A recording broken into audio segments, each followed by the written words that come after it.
last year, if you remember, we did town hall meetings. It was coupled with our water system plan and our water use efficiency. And so we'll cover all of that type of stuff. I'd like to talk about follow-ups from that meeting last year, some highlights of the things that have happened since then, and some of the things that we can look at going forward here. With me today is John Goldwood. He shook hands with many of you as you came through the door. He's representing the Port Level Village Council and specifically also the Utility Committee. We've been working closely together. And I am VP of Olympic Water and Sewer, and representative from Olympic Water and Sewer here today with us is Henry Smedley from our operations team. Go ahead, way higher so everybody can see you.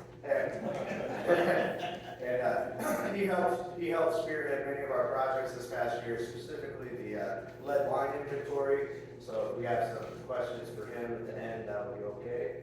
And from Port Ludlow Associates, and also the president of Olympic Water and Sewer, and Diana Smealy. So, again, our meeting outline for today, we're going to have a little talk about follow-ups, the water system plan, water use efficiency, talk about concerns about our discolored water and what we're doing to rectify that, talk about some of our 2024 highlights, and a little bit about the forecast we have coming up for 2025. And we'll finish up today with some question Q&A at the end of the meeting. So, we did submit our water system plan to the Department of Health this last May. Department of Health has 90 days to review that document and then give us a response. Their response came with a number of punch list items that we needed to address for them to be happy, so that we could put in a second submittal. During that process, they shared the document with the other regulatory agencies, such as the Department of Ecology, Jefferson County Health, and some of the other water utilities for their review and comment. We are working very close with our engineering firm at HDR, and we have one punch list item left before we put in our second submittal. So we're waiting on Jefferson County Department of Community Development to get us a couple of submittals. They're waiting on a response from the Department of Ecology, and we should be at the end of November, fingers crossed, putting in our second submittal. And we have addressed everything that was on our punch list item. So that's good. Important to note for us, right, that an approved, updated water system plan is a requirement when we seek funding and low interest loans through like our state drinking water revolving fund. It is crucial that we got this done so that we could seek out ways to finance some of our larger projects. So when we met at the 2023 town hall, we talked about some goal setting that took place between the utility and the community. For a minute, we had a leakage rate of 10%, a 3-year average 10% leakage rate. And that was trending in the wrong direction. The operations team worked really hard to set some goals that said, hey, we're going to maintain our unaccounted for water at less than 9%. And with the process of working with the community and goal setting, we are trending in the opposite direction now. Currently, year to date, this year, our system leakage or our unaccounted water is at like 6.7%, which is phenomenal. And it's really been, not just the utility working hard to take care of leaks in a timely manner, or us identifying where leaks or shortcomings are, but it's a combination of our meter replacement program and updating our technology so that we can track our usage more accurately. But it's also been several HOAs and individual homeowners that have adopted some irrigation measures that have really helped us conserve water. There are many HOAs and individual homeowners that have decided they don't need to irrigate their well-established native vegetation, that they're only going to water the grass, right? Because of this, though, we also have a little bit of a decrease in metered water sales this year, which does hurt us on the revenue side of things, right? So when we budget looking forward, we might say, hey, people aren't going to irrigate nearly as much as they once did because we're trying to conserve water. And that's okay. That's a good thing. One of the other things that we talked about last year at last year's town hall, and the major concern that came from the community was the discoloration, the aesthetic quality of our water. And when we started talking about the causes of this discoloration that happens from time to time in Port Ludlow, we identified some historical deposits of iron and manganese that had built up in our system over a period of years, right? 40 years. And when we started chlorinating our system, we had a change in water chemistry in our system that started oxidizing these built up historical deposits. And occasionally it releases a plume of deposits. And so the concern moved from being just, hey, we got this colored water and we don't like the way it looks, or it's got a little taste and it's got a little bit of odor, to, well, what is it? What is going on with the contaminant? Specifically, what's the contaminant? What are the health concerns that go along with these type of contaminants? Specifically, in this instance, the concern came from emerging research that comes from manganese. This is posted directly from the Department of Health's website, and it's public service announcement that they put out to inform the end users of concerns and health effects, aesthetic and health, at different levels of manganese within the drinking water. You can see here that the maximum contaminant level for the MCL for manganese put out by the EPA, that's the second one down, is the 0.05 milligrams per liter. And this is for aesthetic effects. Okay? We don't start getting into any type of health concerns until you get up to about 0.1 milligram per liter, where the Minnesota Department of Health recommended a limit here to feed infants for the first 12 months. People may be making formula with tap water. Right? It was because of these emerging research and health concerns that the Port Ludlow Village Council took it upon themselves to do an independent study of what our normal water levels look like within our system. Because the Department of Health is only concerned, or only has regulation currently, for what is being introduced at the source. So when we pump out our wells and through our treatment systems, we test there to send our stuff to the lab, because that's what the Department of Health is concerned with. They don't have any regulations current for waters beyond that. And so, I think it's important to note that, the secondary maximum contaminant levels here for like iron is 0.3 milligrams per liter. For the manganese is 0.05 part per million. And again, the secondary contaminant level at 0.05 is considered an aesthetic. And as new research comes out, the Department of Health takes into consideration their maximum contaminant levels probably will change. We don't know how fast that's going to happen. We don't know when legislation is going to take place that a mandate for all water systems in the state of Washington is going to come down. Currently, we have treatment on all but one of our wells. And the one well that we don't have that type of treatment on is because it has not ever tested historically at or above that .05 level. An opportunity here, Mr. Goldwood, if you'd like to touch on, the results from the utility committee's independent testing.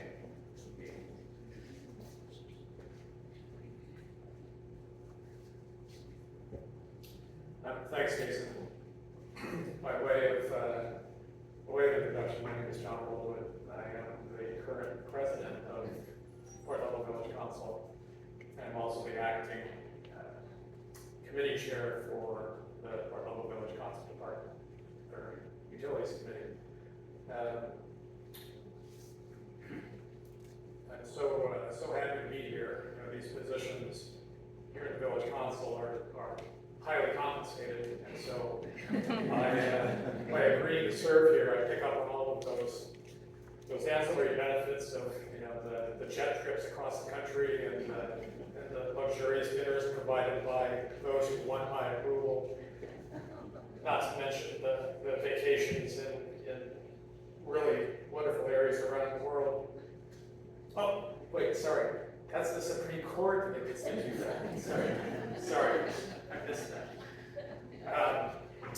So I want to share with you the process that we went through to try and address this issue. So a concern was raised that manganese contaminant levels in our water system were unhealthy, and we felt compelled to address that by reaching out to the community, both residents in North Bay and residents in South Bay, and ask for volunteers who would submit their drinking water samples taken from their taps in their homes and submit them to an independent lab for validation on the manganese levels. There were 5 of us on that committee that worked on that. Without going into a great deal of detail, the overall conclusion from that study was that there was not a harmful manganese level in our water systems that we needed to be concerned about.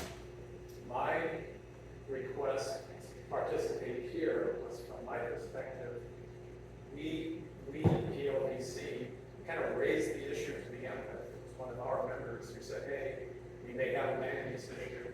So I feel compelled from the Village Council perspective to try and put that particular concern to rest. So there are many things that we might have to be concerned about in the not too distant future. Manganese is not one.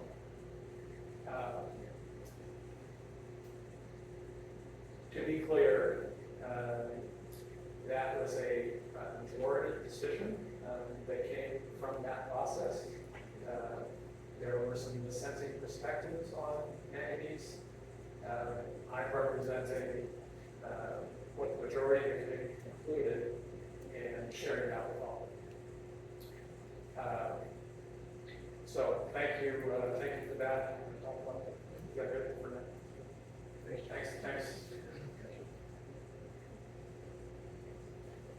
And I can touch just a little bit more on the way the tax study, the Village Council, the Utility Committee took place.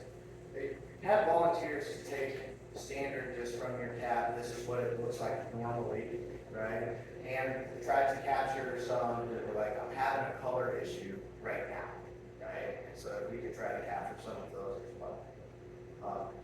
If you recall, the last time that our regional engineer from the Department of Health, Mr. Scott Pollock, was here, he said very clearly that if I had colored water, I probably wouldn't drink it, right? He made that statement, right? He also pointed out that manganese, iron and manganese, they're not absorbed readily through the skin. So he did say that anything that he would not drink because it visually looked colored, he would happily bathe in, right? Because it's not absorbed through the skin. All of the normal day-to-day levels came back well within are 0.05. I think there was one that was over at 0.06. Colored samples, of course, come back higher, which is why we address when people report to us, hey, we're having a color issue right now, we need your operations team to come take care of it. So, currently, the way that we have available to us to eject that color, those secondary contaminants from our system, is through a process called unilateral directional flushing.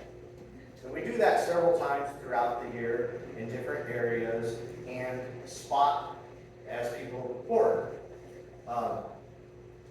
Our operations supervisor who couldn't be here with us today, he has a tentative flushing schedule for the rest of 24 into 25. He would like to start on the north side section of our system, flushing here in November. He has proposed November 11th to work through the streets and villages on that side of Oak Bay. And then moving to the southern side of Port Ludlow, probably around the 8th of January. What we have found is that one area of our system benefits greatly from a second flush. We want to do annual flushing. And so he was looking at a April begin date, the end of April, beginning of May, to do a second. So that we could flush prior to when everybody turns on their irrigation again for the summer season, right? Because when people start irrigating, we move a much larger volume of water. We put a lot more chlorine through the distribution system, right? Whereas in the wintertime, we don't have nearly as much turnover from our reservoirs. We have really good tests where we have captured samples from what's being ejected out of the fire hydrant when you get a really brown or orange kind of color come out of there during this process. And we eject a lot during this unilateral directional flushing. However, when you have 40 years of historical deposits, who knows how long it's going to take just flushing in this fashion to get it all out. It will eventually happen, but we have looked to see if there's a way that we could expedite this process of injecting the buildup of these secondary contaminants from our system. What we've identified is a process called pigging. Typically, pigging of a line would take place with like a styrofoam bullet. If you think about a buoy, maybe, we're in the marina, think about a floating buoy that didn't have a hole in it, maybe had some grooves on the outside, it's a little bit rough. And then they would put a high pressure of water and push this foam bullet through our distribution system. Pigging in that fashion can be extremely difficult because those pigs, those little styrofoam bullets get caught up in the system, and then you have to dig up your water main and really interrupt people's service to retrieve it. And so there's another process known as ice pigging, where they make an ice slurry. And the ice slurry gets pushed through the water main, and the ice is what does the scouring of the inside of the pipe, as opposed to a styrofoam bullet. We have, there's one company. They're called American Pipeline Solutions. There is no other company doing this type of pigging. The technology came over from Europe. Mr. Paul Trailer, he set up shop originally in New Jersey, and then he moved his company to Florida. Right? And so they go all over the United States doing this. And we have some really good case studies from some fairly local, Brewster, Washington, Park Lake City, Utah, where they've had wonderful results with this process. So what we're looking at here cost-wise is roughly, and this is an estimate, it's an estimate based upon, identified how many loads of ice it's going to take, how much mobilization to get them here, of around $325,000 to do all of Port Ludlow. And to finance this, we'd be looking for a surcharge. Surcharge and a split between the utility and the community. That split is typically a 30-70 split. The surcharge would have to be approved by the Utilities Transportation Commission. What that would look like to the end user is a monthly surcharge of about $10.71 on your monthly bill. So we bill bi-monthly here, it'd be an extra $21.41. That's an estimate based upon the quote that we got from Mr. Traylor. In his quote, what he's looking at here is approximately 104,000 linear feet of water main, 6-inch or 12-inch mains. And so that would do everything throughout all of our streets and all of our mains, even down to maybe the 2-inch blow off you see at the end of many of your dead ends, right? We would have to isolate a section at a time, push the ice slurry through, take a bunch of tests to make sure all the ice is gone and the salt that is there is gone before you open up the section. We would work through, just like we do flushing with unilateral directional flushing, only with the crew from American Pipeline Solutions. It is good to note here that with this estimate, being just an estimate, that every additional load of ice is another $14,000. Right? And so the owner of the company says, hey, you have this many linear feet, we're going to need this many loads of ice to do that. However, if we find a spot that maybe needs an extra load of ice, this is what it's going to be added to the cost.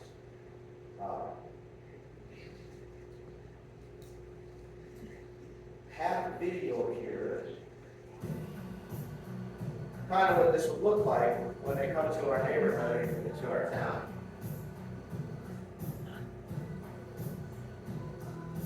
Today we're in Gordonville, Texas, at Rock Creek Resort, cleaning out a water main for our customer. They have us here doing ice picking because they have color and taste issues in the water.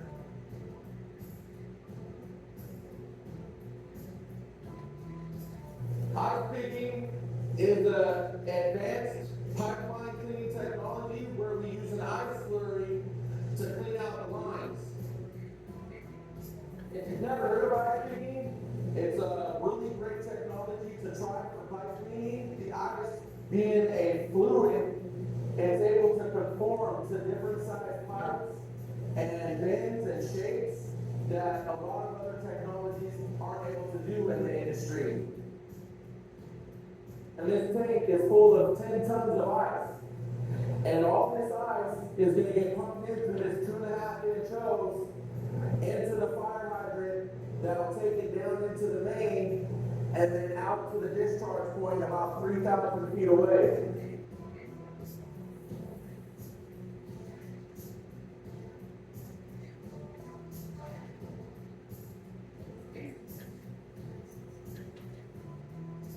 So now we're down here at the discharge end. We have 2 hoses. One hose goes from the fire hydrant in through the FAS. The FAS is known as the flow analysis system.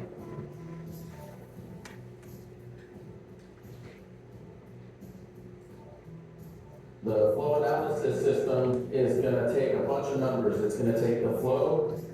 It's going to totalize the number of gallons we've used for each bush, the pressure, the temperature, the turbidity, and the conductivity. The conductivity is that salt content from the ice.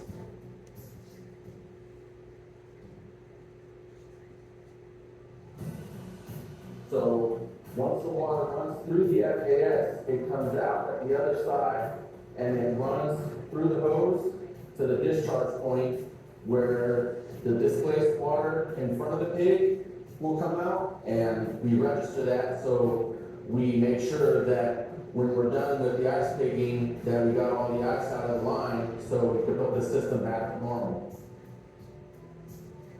In a typical ice picking job, you can have the whole project done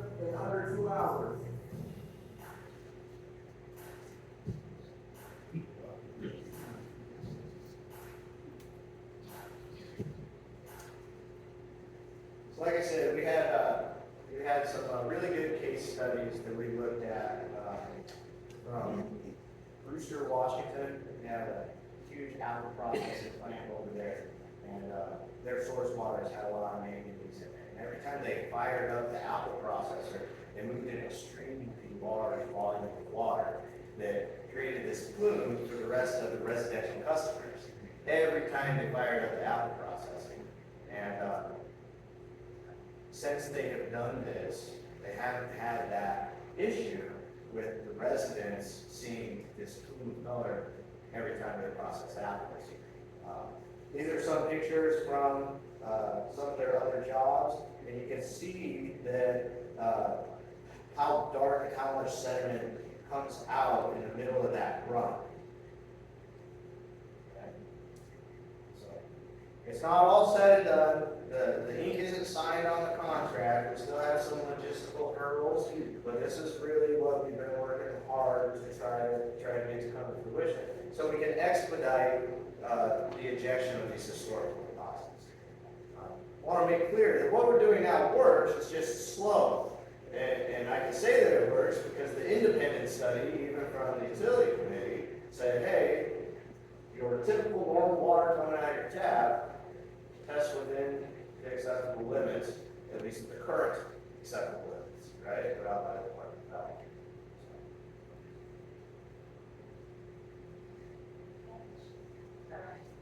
Wait until our question and answer time.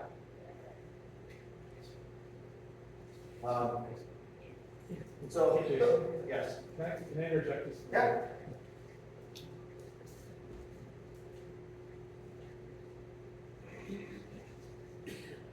Thanks, Jason. I wanted to comment on this particular project in the context of several issues. So the first one is just as a reminder about Port Level Village Council. Our responsibilities are to the entire community of residents that live within the MDR. So we're the only organization today that actually has the opportunity to speak for all of you in the context of interactions with Washington Utilities and Transportation Committee, or Jefferson County, or actually with PLA itself, right? So when we heard about the ice picking opportunity, we funneled it through kind of a review of what the critical issues are that we hear most frequently from the community right now. If I go back to the water committee, or the OWSI meeting that happened a year ago, the groundwater issue was an extremely important issue back then. The groundwater issue has been here for quite a long period of time. And as we looked at it, both from the utilities committee perspective and also from the larger perspective of the council itself, this is a critical need that we believe can be addressed. The issue of the surcharge, the shared cost to make this happen, was, in our analysis, in our opinion, that $10 per month shared across all of the residents to clean up this issue and resolve it for the community was worth advocating for, which is what we have done. So, as a board of directors of the Port Level Village Council, we have voted to advocate for this process to move forward with the surcharge, and just wanted to share that was the perspective of how we got here. And it's another example of how the village council itself tries to work at representing the entire needs of the community, as well as all of you. So I just wanted to add our word of support to this. I understand that there are always opportunities for conflict and disagreement around some of these decisions that come through. That's the nature of a representative process. But we feel pretty strongly that community support for this would resolve a lot of issues for everyone that would make the community better. Thank you. It's also a wonderful time to plug participation in the council, right? Like, the community, the more people we get from the community coming and participating on a regular basis in that regard, is gonna really help that process and getting the voice of all of the people in this community heard. Let's move forward. So let's talk a little bit about what's happened since the last time we had a meeting, some of the highlights of 2024. We have good things happening on both the water and the wastewater side. We had a sanitary survey, a lead line inventory. We actually won an award for our wastewater treatment. We continue to do some annual cleaning on not only flushing on the water side, but on the sewer mains themselves. We did do some capital purchasing this last year, and something I'm extremely excited about is the apprenticeship program that our guys are getting to participate in. We had a sanitary survey. Our regional engineer, Mr. Pollock, came and put boots on the ground, and we spent the day looking at all of our infrastructure, mostly everything that was above ground. When you think about a sanitary survey for a water department, it's a lot like a health inspection for a restaurant, right? There are items there that are specific to drinking water systems that we must maintain and keep in a good order so that we can protect the health of our end user. Some good things came from it. There was no significant findings, right? And that's always good verbiage. That's exactly the verbiage that comes in. So there's no significant findings, which allowed us to get a 5-year waiver. Which basically says, hey, you guys are doing a good job. We were going to check on these things again in 5 years. There was also a suggestion, or not exactly a directive, but a suggestion that came down the pipeline through this to put telemetry on 2 of our reservoirs that currently don't have any remote level indication. Right now, 2 of those reservoirs we have to walk up to and look at the side and look at the measurement on the side of the reservoir, right? So that's something that's going to come from that sanitary survey and spending that time with the regional engineer that's going to benefit our operations. We took part of EPA federally mandated and pushed through the state to inventory our entire system for any type of lead. And in doing so, the homes that were built prior to 1987, all the homes that were built prior to 1987 had inventory done on a service line that was coming to their meter and then going immediately on the other side of the meter to their home.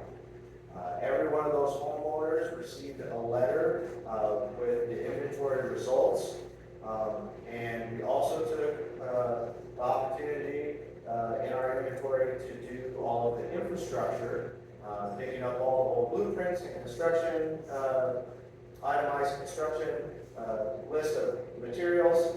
And what we found was that in our inventory, we found no lead service lines or pigtails during our inventory process. One of the big concerns I hear from the community then was the amount of time that it has taken us to backfill those excavations, and we hear you loud and clear. We are working diligently, so there was just under 300 meters that once excavated, we had the opportunity to change out the old meter for a new electronic radio meter. And having them excavated to do the lead line inventory was an opportune time for us to swap out these meters.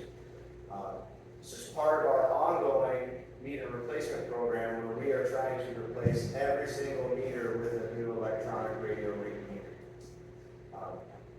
And so, as of this morning, the guys informed me we are down to 40 that still need to be swapped out and backfilled.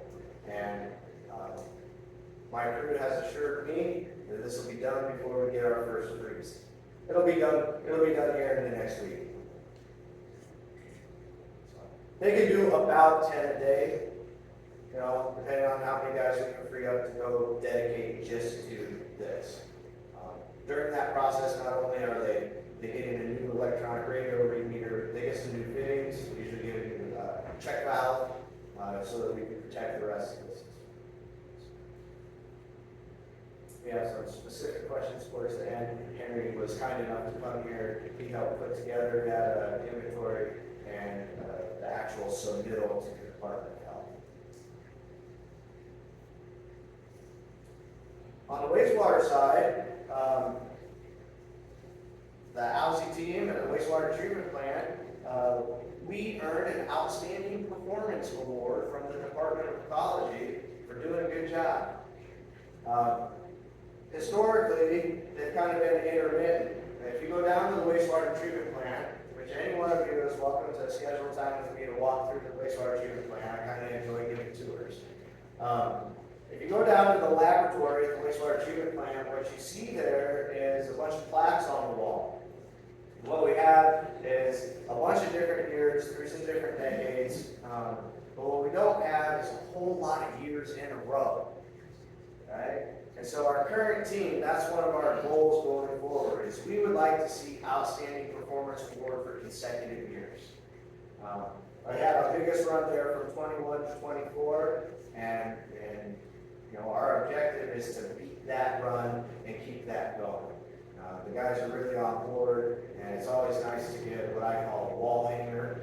It's always nice to get acknowledgement that you're doing the best job that you can do. And the Department of Ecology acknowledged us for that for this past year. So that was great. So most people, you know, are really concerned about the drinking water, and rightfully so, right? And it's a high concern. Taste, colors, odors. But for the most part, nobody really thinks about what happens with their water once they use it. You know, once you run a load of dishes, or you cook dinner, or you flush the toilet, or have a bath, most people just forget about it, right? That's the end of it. I've used it, it's gone. And short of having some major event within your community happen, nobody really pays a lot of attention to it. But the drinking water is only a third of what we do in housing, right? Because we have the drinking water, we have a sewer collection system, and the wastewater treatment plant. And so just like the drinking water side needs to be addressed to preventative maintenance, so we can take good care of it, so does our collection system. So we had started a program when I started here with OWSI to jet the sewer mains, a fifth of our sewer mains every year, so that we could clean, we could scour the inside of the sewer mains every 5 years. And during that process, that's really the only time that we get an opportunity to look at everything in that section that we clean. So this year we did find a couple of manholes that needed some serious repair, and we found a very large root intrusion. And it's good that we find these things along the way, because it gives us an opportunity to go inspect and look closer. When we talk about capitals here, on our next slide, I'll touch on that some more. Because we have a lot of elevation in Fort Ludlow, we have to get our raw sewage to a spot where it can flow by gravity. And in Fort Ludlow, we have 10 active lift stations, and we are bringing on lift station number 11 in Olympic Terrace Phase 2 for the new development. With that, you have a system of lift stations that elevation gravity flows down, the lift station lifts up the raw sewage so it can flow by gravity again, getting it to the wastewater treatment plant. Lift station 11 is fully operational at this point, and we're awaiting our final inspection for an L&I. So that was a good accomplishment for this last year. Along with the fifth of the system annual cleaning, I'll talk about it a little more in the subsequent slide. We are in the process of starting to overhaul lift stations, trying to plan to attack one of those each year. Along with lift station 11 being fully operational, it's going to get its permanent PUD power. That order's already been put in, and it too will get some telemetry. We use a company called Mission Controls, and we should see the PUD power and the telemetry purchase maybe not quite installed by the end of this November.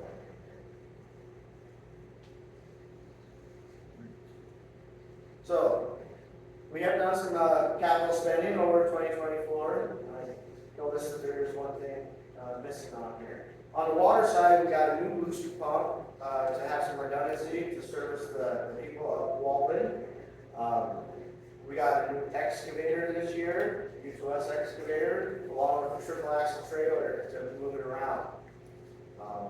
What's not on here is we also got a new propane heater for well number 2 to help us during the winter, freeze protection. On the sewer side, we got a brand new sewer camera. It can do lines up to 10 inches, and it has 300 feet.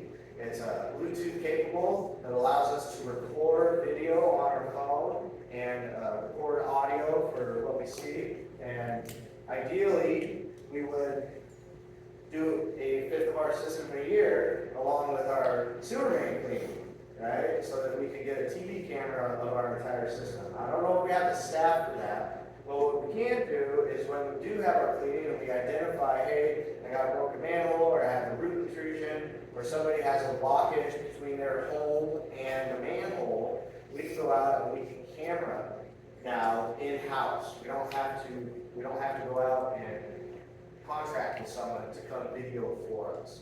And that comes at a pretty good cost savings. Told you that we were going to start working on lift station. Lift station number 8 was having some real issues. When we went to go do some preventative maintenance, we had some internal components that kind of crumble on us. And so lift station 8 jump-started our overhaul program of our lift stations. We have all of the components ordered. We have about a 4 to 5 week lead time on the pump for lift station 8. It's all on its way, and the guys are going to do that in-house as well. So lift station 8 is going to get a new pump, it's going to get new rail systems, it's going to get some new controls. The plan is for, in the coming year, lift station 9 is the exact same setup as lift station 8, and so we will move to lift station 9X. They were installed about the same year. At our wastewater treatment plant this year, we got some new instrumentation. We got some instrumentation upgrades. There's a company called OWSI. They have a proprietary setup called a sensor net, and it has a main hub that allows us to plug in like 9 different sensors into it. And so we got 2 new dissolved oxygen probes this last year, and we are set up to be able to add more instrumentation to that sensor net setup over the next few years. Is it possible for you to tell us where lift station 8 and 9 are? I can tell you that 8 off the top of my head is down Low Bay Road, and it's down on the beach. So, wonderful thing has been happening here with OWSI. For the first time in a real long time, almost all of our operators have certificates. They are certified water operators with the Department of Health and the Department of College. This year, 4 of our guys got all of their entry-level certifications, and the gentlemen that have been in the business for a while all upgraded at least one of their certifications. And that's something to be really proud of. It's also should let you guys know that the operators that are operating your system have been acknowledged by the regulatory agencies to be competent operators. We are really excited to participate in an apprenticeship program. Evergreen Rural Water of Washington. Evergreen Rural Water is a part of the larger Rural Water Consortium. Every state in the country has a rural water that they're part of the same group. They typically help systems that serve 10,000 people or less. And so we do a lot of training with them, take a lot of classes, get our continuing education. And this year, for the first time, we get to participate in an apprenticeship program. We have 2 young men that are participating in the apprenticeship program. This allows us to do a lot of training that we just don't have the capability of doing in-house because we're so small. They have to do 4,000 hours of on-the-job training. They got 280 hours of other related instruction, documents. They're paired with a mentor. So I'm paired with one of the young men. Our operations supervisor is paired with the other one. We have ongoing evaluations every month. And it's really cool because this is a program that is acknowledged by labor and industries, right? Those apprenticeship standards. And by the time they get done with a 2-year apprenticeship program, they are deemed to be operating at a journeyman level operator, right? And so this has been a really big deal. You know, when I got my start in water, I started with really, really big municipalities where they had in-house training, and I went to school for months before they let me go step foot at the wastewater treatment plant. And this allows us to develop operators in-house here that we haven't had the opportunity to do for a period of time. So it's something I'm really excited about. I'm excited to see it to continue. I don't have a slide for it, but we also have some in-house CDL training, and I had to jump through a lot of hoops to get permission to test for CDL drivers in-house. And we had our first gentleman pass his CDL test this last week. And so that's pretty exciting too. It comes at a great cost savings when we can do this stuff in-house. We don't have to send somebody away for a month of training and pay their salary while they're not doing any work. So, coming up on 2025, and we got a little bit of a forecast for what you guys can expect to see from us in the next year. We're going to continue with our capital spending and our repair and maintenance. We're going to have a rate case go in to the UTC. We have some things going on at the wastewater treatment plant. The lift stations, which I touched on, and I did put in a proposal for a grant this year. Typically, we don't qualify for any of that type of things. Diana, would you like to touch on the, hold on, the slide behind, guys. Okay, capital spending in the coming year. So I touched on the fact that we have 2 reservoirs that don't have any telemetry. And part of our sanitary survey was an advisement to say, hey, why don't you guys get some telemetry on there? So we have budgeted. We look for that in the first or second quarter of the next year. The people that we partner with, Correct Equipment, who is the vendor for the mission controls, they have a brand new unit out that has a battery life of like 20 years, which is good because the 2 reservoirs that we want to put telemetry on don't have 120 AC power at the base of the reservoir. And so just like the new electronic radio meters that we're putting in to meter the water to your home, they have the similar type of battery. The mission controls that we're trying to put on the reservoirs will be set up in that same fashion. That meter replacement program is continuing. We are shooting for 1.37 meters a day for the whole year of 2025. That comes out to about 500 meters to be replaced.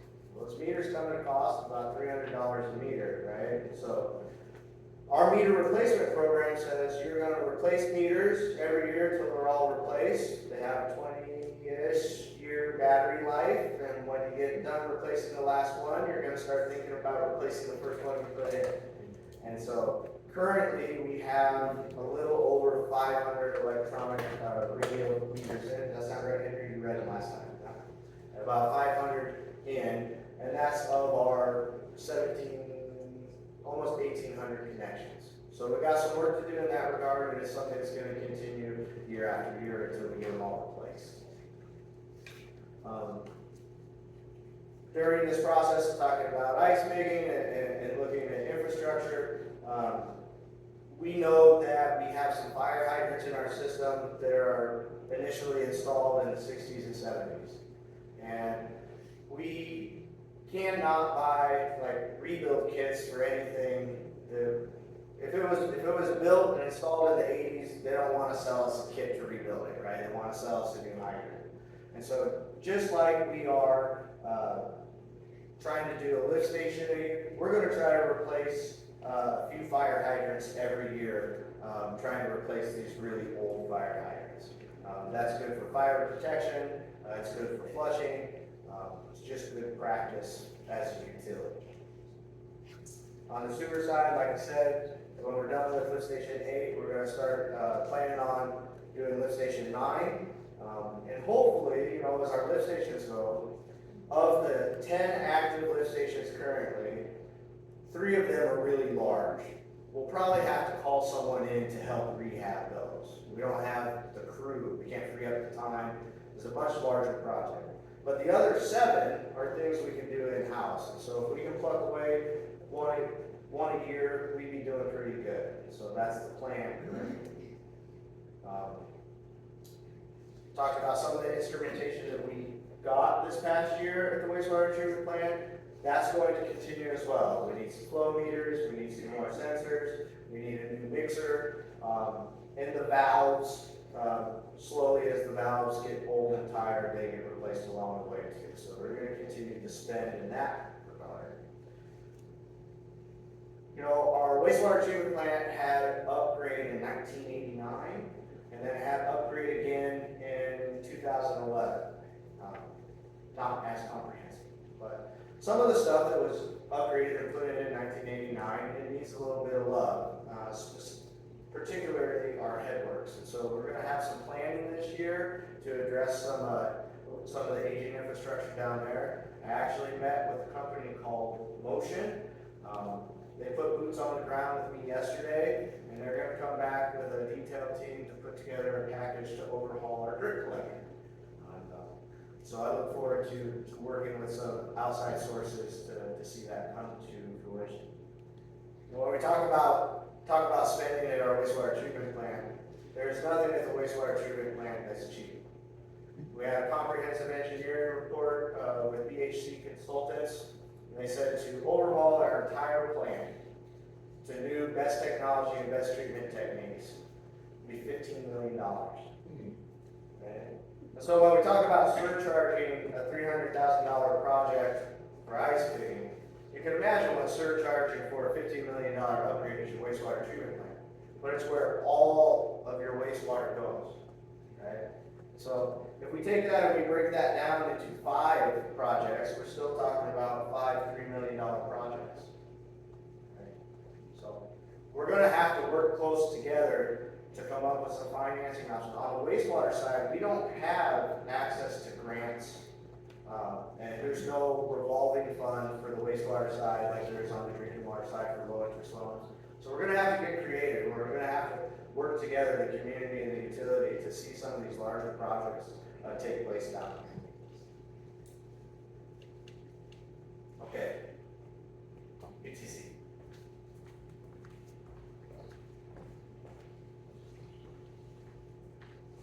Hello, everyone. Just wanted to touch upon, we did put in for a UTC rate case in 23 that ended up rolling into 24. When we took that worksheet to the Washington Utilities and Transportation Commission, they do an audit, they ask for data, they look at our numbers, they look at formulas, they look at assumptions, and then they come up with, oh, this is what we think you should do. Last year, or 23, when we did this, they came back to us and said, hey, we think you're asking too little, and we think that you should ask this amount. And we said, oh, what's that gonna take to go back and start over? So we're like, well, we've already sent our customer letters, we've already done this, we've already done that. What if you just asked for the amount we said we were gonna ask for? And that's what we did. So we moved forward with that process.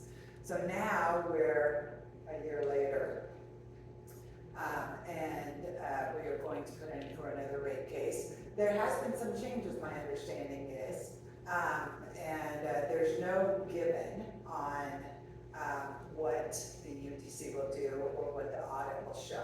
So we can put out a customer letter, and this is our best guess. If they say that we cannot claim as much, then of course we would go through the whole process again, and we would reduce that number that we presented to you. If they say, well, you could ask this amount over, we may again say, we've done the work, which is a lot of work, and we probably would leave it. So just to let you know, our proposed increase, that won't happen. It would become official if it went through this whole process. It would start in about like February 19th of 2025, and you would see it on your April billing. Because we're always billing in the arrears so that we can do the reads and know what the numbers are. And we talked about that. We did send a letter in the October billing. We normally send information with our billing. It's the easiest way not to incur about a $600 additional bill, which would be in our rate case. But it's easier to send the things with the bill so that it's not additional mailings. So we did send a letter out. We wanted to talk about this meeting, and I wanted to make sure that we're listening and hearing your concerns. We also wanted to talk about the surcharge for the ice picking and talk about the rate case that will be going in for probably in November. They need about 90 days to be able to work through their audit. It's pretty extensive. We put that notice on our website where we're posting everything that you are receiving. We post on the website. Like this presentation will also be on the website in a couple of days. And Jesse is recording it, so not only will you get the slides, but you can also re-listen to it. And then we will send out, we will make our rate case and our surcharge, and we will send out additional customer letters, very similar to what we've sent in the past.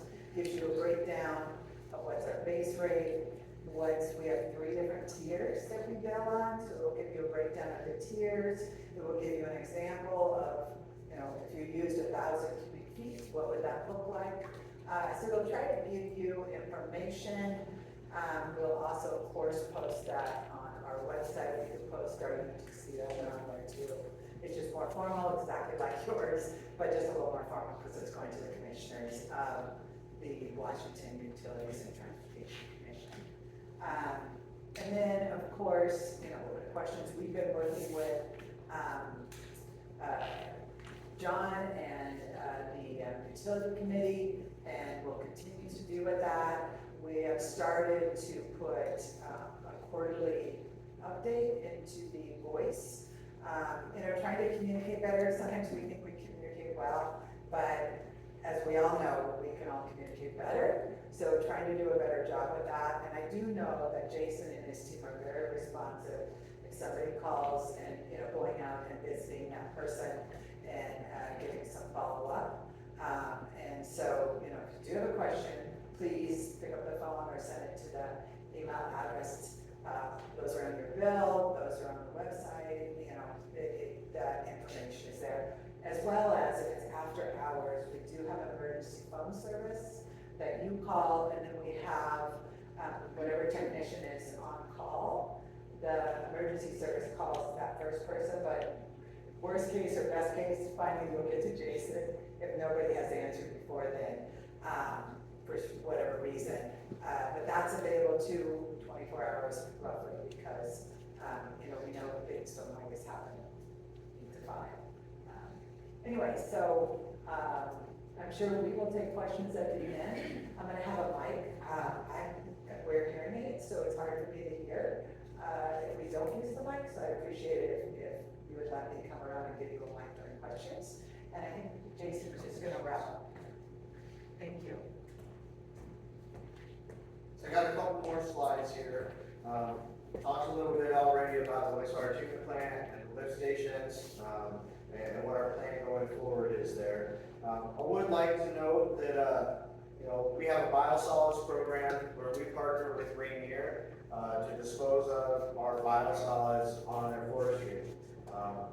We work very closely with them And the trees get a benefit of growth, expedited growth, that they end up getting a benefit when it comes to harvestable areas. We are in the last extension of our contract with Rainier. And so in this coming year, I look to secure a new contract with them, hopefully with multiple extensions, because that will determine how we dispose of our biosolids going forward, and allow us to plan our spending and upgrades accordingly.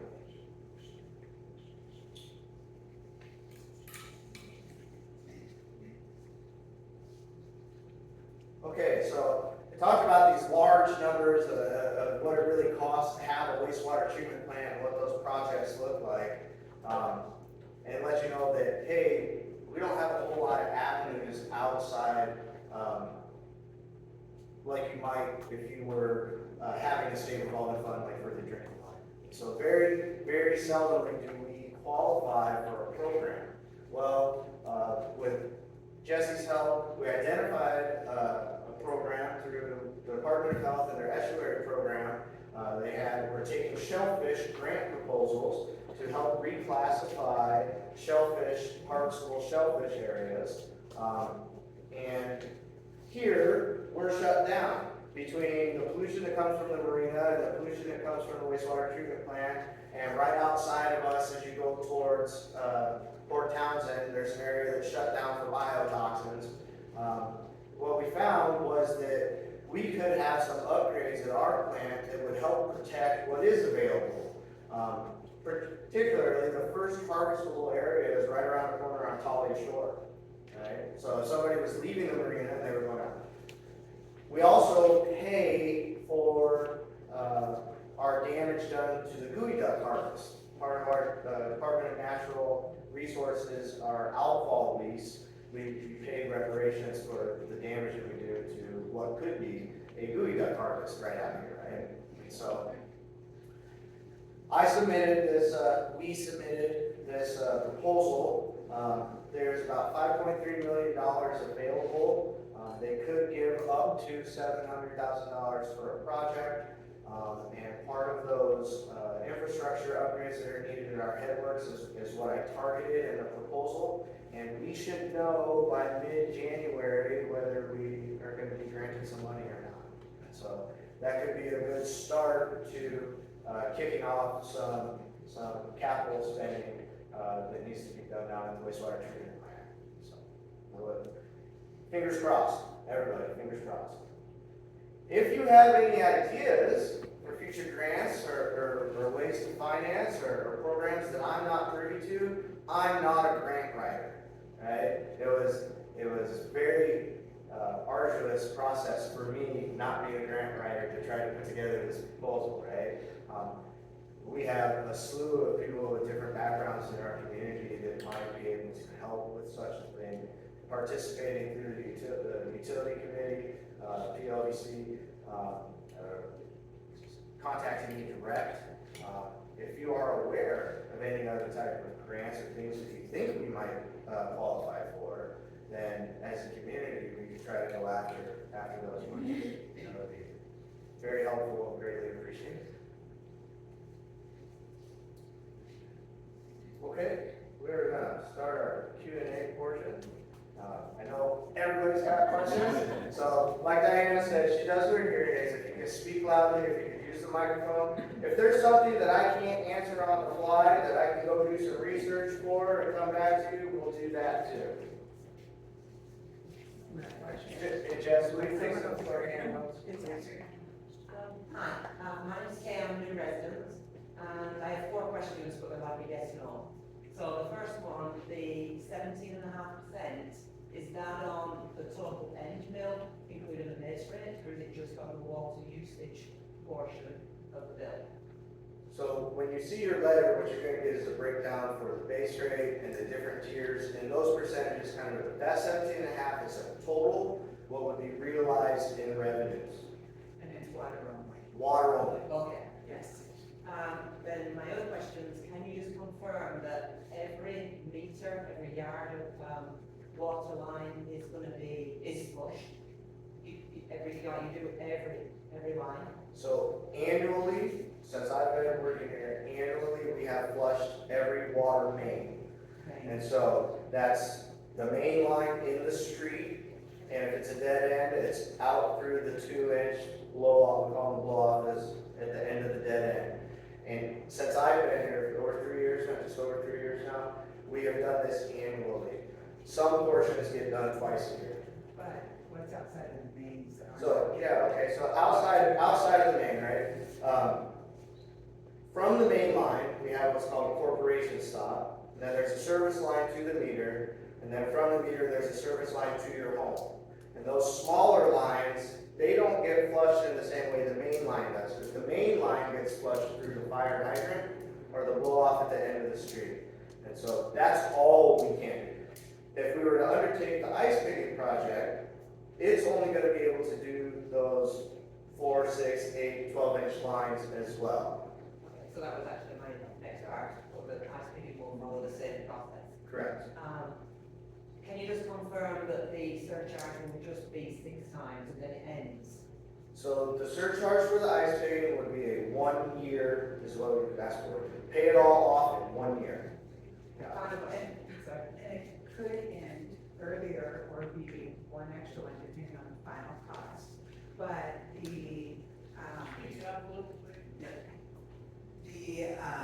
so I said it could be the 6, or it could be a little less, or it could be one more.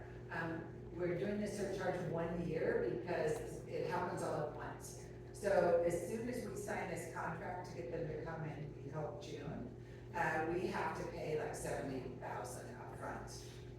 And then when they come, they will assess, do they have to do extra ice? Do they have to do something else? They will give us a final bill. We can share that final bill, that's not a problem. And then we can look at what, if we need to adjust, because there is an opportunity. Some people might want to pay it in a one-time thing, then we might have to reimburse for some of that, or we might have to charge a little bit more. thank you, last question. Is there any damage? We saw the ice picking come out of the garage into the runoff, and where the fire hydrant's at base, there's always going to be somebody downhill from that. What kind of damage do you predict? So the majority of that will go into our sewer system, right? And so wherever possible, we will do the discharge into a manhole, and then that will make its way to the wastewater treatment plant. If you meant damage to like the ditches and whatnot, right? Or runoff into people's yards? Correct, and we will be extra cognizant of that and mitigate it to the best of our ability. For us to even take that slurry and put it in a ditch line, we have to get permission from Jefferson County and Jefferson County Health. We might do that because there's some areas where it's really not convenient to get it to a manhole, but we could always also put it in our big tanker truck that the guys get their CDL license to drive, and we can do that in a batch at a time. But it only holds about 3,000 gallons, and when they talk about like, how many tons of ice, right, per batch, so we'll try to process as much as we can through the wastewater treatment plant. Okay, I'm Michael Stewart. This relates to the picking, and I'm going to ask them all together because I think you can answer them all together. Do you have an estimate of when and how long this will take? I mean, their example is 2 hours. I assume we're not exactly the same as their example. What do we do on our part? Do we need to avoid usage during the picking process? I mean, do we have to turn on all of our taps or something like that? What is success? What does that look like? Is there anything left over? Do we need to open our spigots to clear what might be left over? Will we see anything left over? And then just a last thing is this ice. They said there was something else added to the ice. Can you tell us what that is in case somebody is concerned or allergic? Yes, all very good questions and concerns. So, to the best of my ability, right, that process for us would not just take 1 day, because we got too much. That process looks like they bring their equipment into town, equipment would look much like in the video. and they would work very closely with our operators. Okay? So when they make a batch of ice, according to the contract, that's ours. And so we need to be ready to use it, right? Because if it goes to waste, we still pay for it. Okay? What it looks like is if, just like when we go and flush a particular area, what would happen on, say, a street that was a dead end? We would go down, my operators would go down the street and turn off everyone's meter. And so you would be without water for the process of the time that they were on your street. Once all the meters were isolated, they could start the project like in the video where they pump into the system. And in the system, we have isolation valves. So we're able to turn off a street or a neighborhood at a time, right? They will use water from one side of the valve to help push through the water mains and out the hydrant or out the blow-offs, discharging into the manhole. If you notice in the video, they have technology between their truck and their portable instrumentation to test the water. So as it pushes through, it's going to get, first it's going to look clear, then it's going to get really dark. And you saw all the little bottles, and that's it scouring the inside of the lines. And they continue to do that until it's not dark anymore, and then beyond. And taking those readings on their portable instrumentation, the chloride conductivity, what they're checking for there is the additive. It's a salt brine, right? So if you guys ever made ice cream, you add salt to your ice so it gets colder, stays longer in that fashion. When they take their chloride and conductivity, what they're doing is they are testing to see when all the salt is gone. And so when we get back to, this is your normal water coming from the reservoir, that's the point at which they would stop the process. The valves in the street would be opened back up, and the individual homeowners would be able to have their meters opened back up. Ideally, everybody would probably flush a little bit in their line, but it should be the highest quality drinking water that we can produce back at your meter than when we started the process. It'll take communication between OWSI and the community to say, hey, we're going to be in your street, in your neighborhood on this day. This is the part where us going beyond having a sign on the street, we implemented our alert media. That is, you have to opt in to receiving messages from alert media. If you do, you're going to get a message. You're going to get a message on your email. And you likely could be getting a message for this particular event by text, right? If you don't opt into the alert media, you're going to have to check the website, because we post on the website, and you're going to have to look for the guy on your street. Not going to be hard. Going to be kind of hard to miss with those giant trucks, right? So I think that addressed all of your questions. I think that it is absolutely going to take them at least a week, mostly because we have a lot of dead ends, right? If we had just long, straight runs, like that one, they had a really long, straight run, went from point A to point B. For us to isolate a section of dead ends, it takes us a little bit longer, it takes the operators a little bit longer. It will be a start to finish process though. Once they're here, we will, either we have to bring on some manpower from some other departments, we will start and finish that process all in one fell swoop. But how long do you expect the water to be turned on? So in your, street or whatnot, when it's happening on your street, just for a block of hours. So I'd say a typical work day could be off. So a day? A day. My name is Jen Forts. I'm a North Bay resident at the moment. So a lot of our water lines are Fort Little or Whitehall.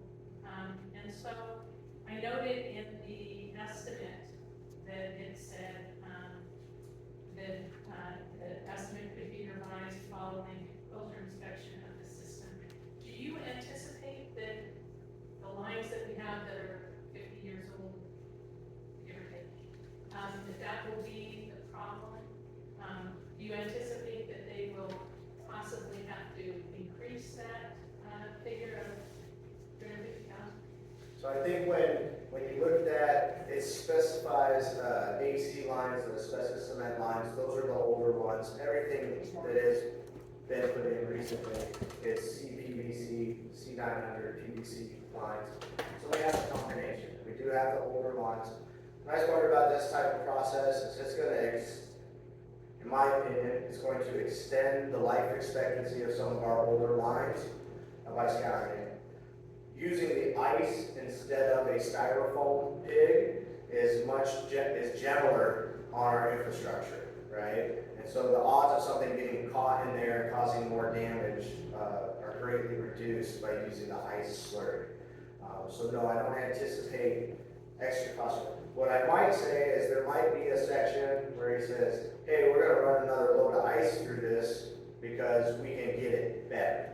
And again, extra loads of ice come at a cost, right? My last question is that you, in your 2023 punch list, you said that you had addressed each item on the punch list. Is there going to be a place where we can see the punch list and see how those items have been addressed? Will that be on your website? I think what you can find on the website right now is the draft, the initial water system plan draft, the way that it was put in on the first round. And then when it comes back, the final water system plan and probably its appendices will be posted on the website as well. So you can see the final, see the difference between the draft and the final. And really, their questions are clarifying. It's really, can you give an example? Yeah, so an example of the punch list items would be, is East Jefferson County still happy with your firefighting requirements, and could the fire chief, the fire marshal provide a letter stating as much? Is Jefferson County Department of Community Development still willing to be the standby whatever, right? And so they just needed updated responses from the entities, as well as they were giving extra time for the regulatory agencies to make comment. Good morning. Thank you for this briefing. It's been helpful for me to understand the project in general. So one of the questions I thought about as I watched the presentation is, after the pigging process, which is kind of a once and done, right? You're not gonna do it every year, right? You're probably gonna realize some cost savings from not having to do flushing twice a year more often in some neighborhoods. Is that right? That would be absolutely true. So currently, with the flushing, I gave the flushing guideline, the agenda that my operations supervisor, we flush almost 6 months out of the year because of that. The case studies, like Brewster, they're going on 5 years without, now we still will do an annual flush, right? Because that's just good practice for a water system. But if we could take that to 2 months instead of 6, how wonderful is that? Then my guys are freed up to work on other preventative maintenance projects, absolutely. You anticipated my next question. Yeah, what are you gonna do with that downtime, and or is there any potential for rate decreases out of the future based on this cost saving? I don't expect you to answer that question, I just like to put it out there. So we have plenty of work, and we do have some maintenance that has been deferred, and we have projects, we have projects upcoming, we have plenty to do that we would be able to concentrate our efforts and our manpower in a different direction. I think it's the deferred maintenance that many residents may have some concern about, and they need to do that. We all have that challenge. So Yeah. my goal, right, to be in the position that I'm in and to work closely with my operations supervisor, we're working really hard to get back to a true asset management program with critical spares in place. We are working really hard to get back to an industry standard of 85% preventive maintenance, 15% corrective maintenance. On an older system or an older plan, that percentage, that industry standard gets kind of thrown out of the, even someplace that has struggled or is behind the ball can get back to that 85-15. It just requires, a good team effort.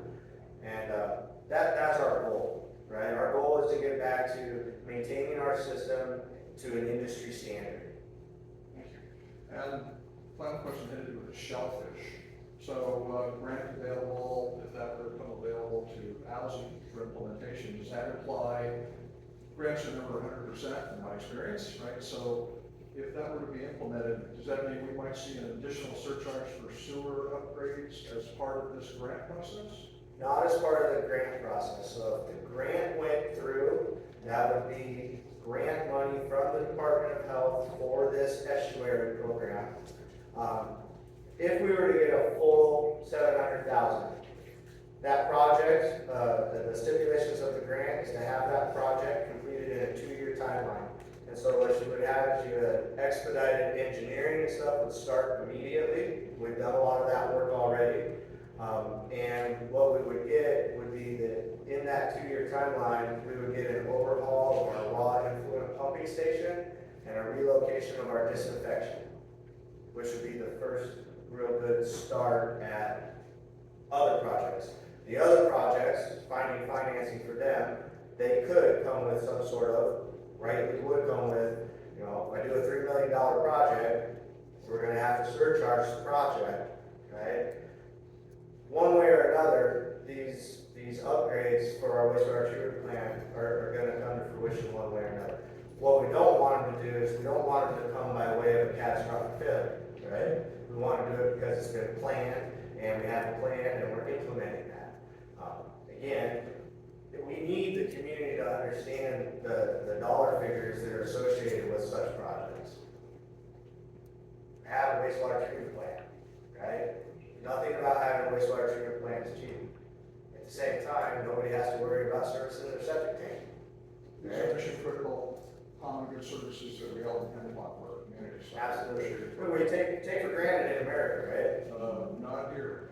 I don't know about the rest of the country, but not here. So, related to that, the scheduling of shutdowns of sections of the water system as you go through the isolating process, or any flushing that's happened. First thing that we experienced, we moved here in January, is flushing. So, it is a challenge, I understand, for you to actually go through the exact section and notify that neighborhood, that street, wherever that happens to be. It seems as though the little tent frame signs are always on the wrong street, right?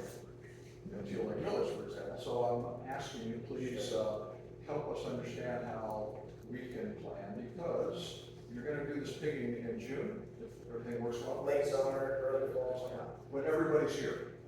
Hopefully, we'd like to maybe do it because of the volumes of water that are required to make the slurries and to have available on hand and that you would use during that. Preferably, we'd like to do it when people stop irrigating. Because the irrigations use a ton of water. They have a lot of overturn in our reservoirs early in the morning. And it's easier to do it when irrigation season comes to an end than it is to tell everybody, hey, don't water because we're ice skating. Right? But it also depends on their schedule. If I go, yeah, so there's mobilization on them. They're gonna have multiple projects. They go all over the country. We're gonna get a slot, right? To answer your other question about notifications, my operations team, and this is something we work really hard on with the team members themselves, even when they're out swapping out a meter, trying to give you guys enough notice that, hey, you're gonna have a brief interruption to service, right? Currently, the process goes like this. If you are part of the alert media, you're gonna get an email at the beginning of the week that says, these are all of the areas that we plan on doing this week.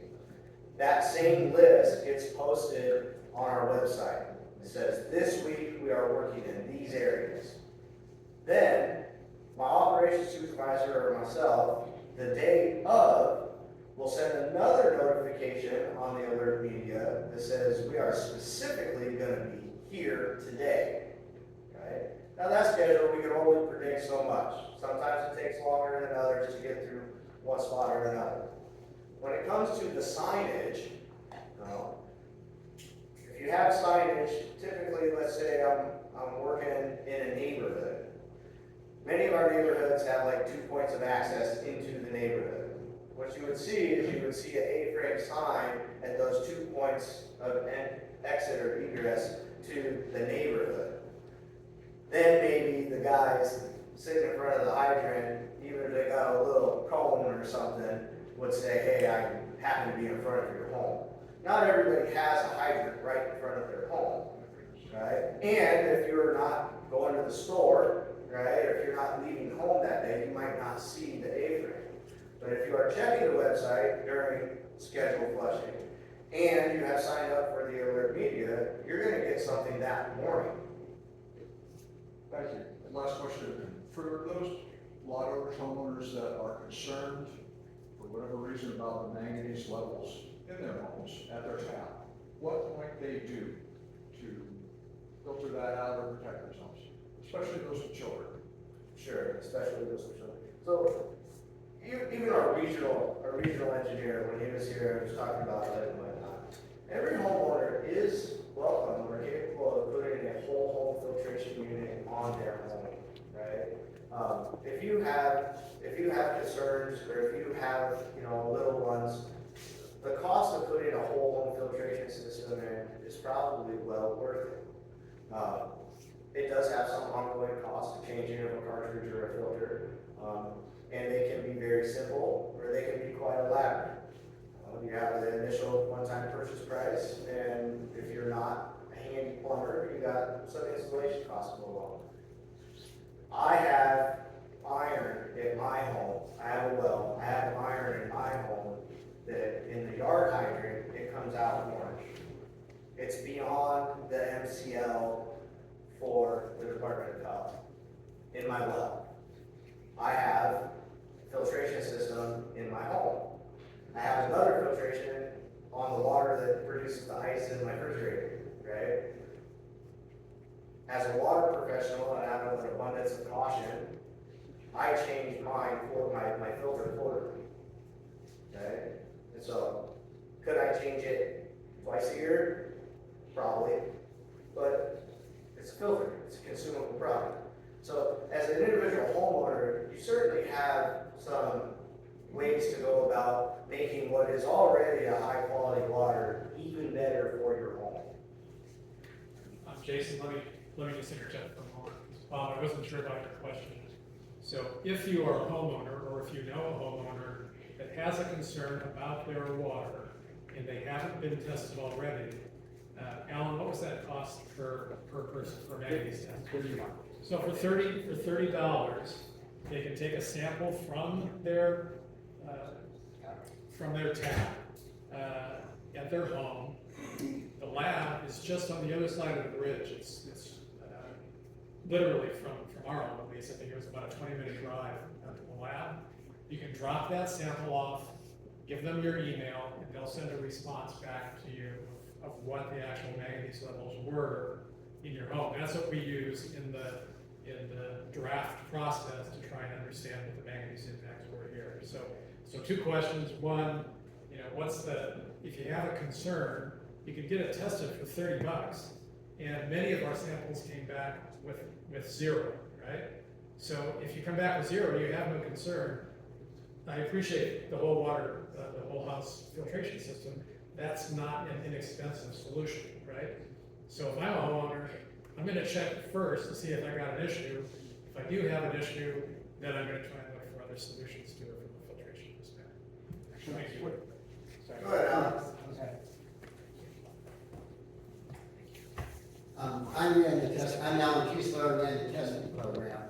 And a couple things. Jason, your presentation has been great. Just want to say that. And also, I'm in favor of the ice picking. But there are a few other things that weren't exactly explained. We have a new treatment plant in South Bay, which takes out the arsenic, manganese, and iron, and does a great job. That's why we had many zeros on the testing. We don't have that exactly in North Bay. Okay, and the average for North Bay came out 0.03. Okay, a little above the 0.02 that they would like, but nowhere near the 0.05. So that was that, but part of the problem we have in the 0.06 was for a family at the end of a cul-de-sac. two young kids. The chlorine leached the side of one of the water mains, okay? And a plume of stuff came out. They're at the end of a cul-de-sac, and their house gets it. .06 is not good for young children. Okay, that's part of the reason I'm in favor of this ice picking. I think it makes lots of sense.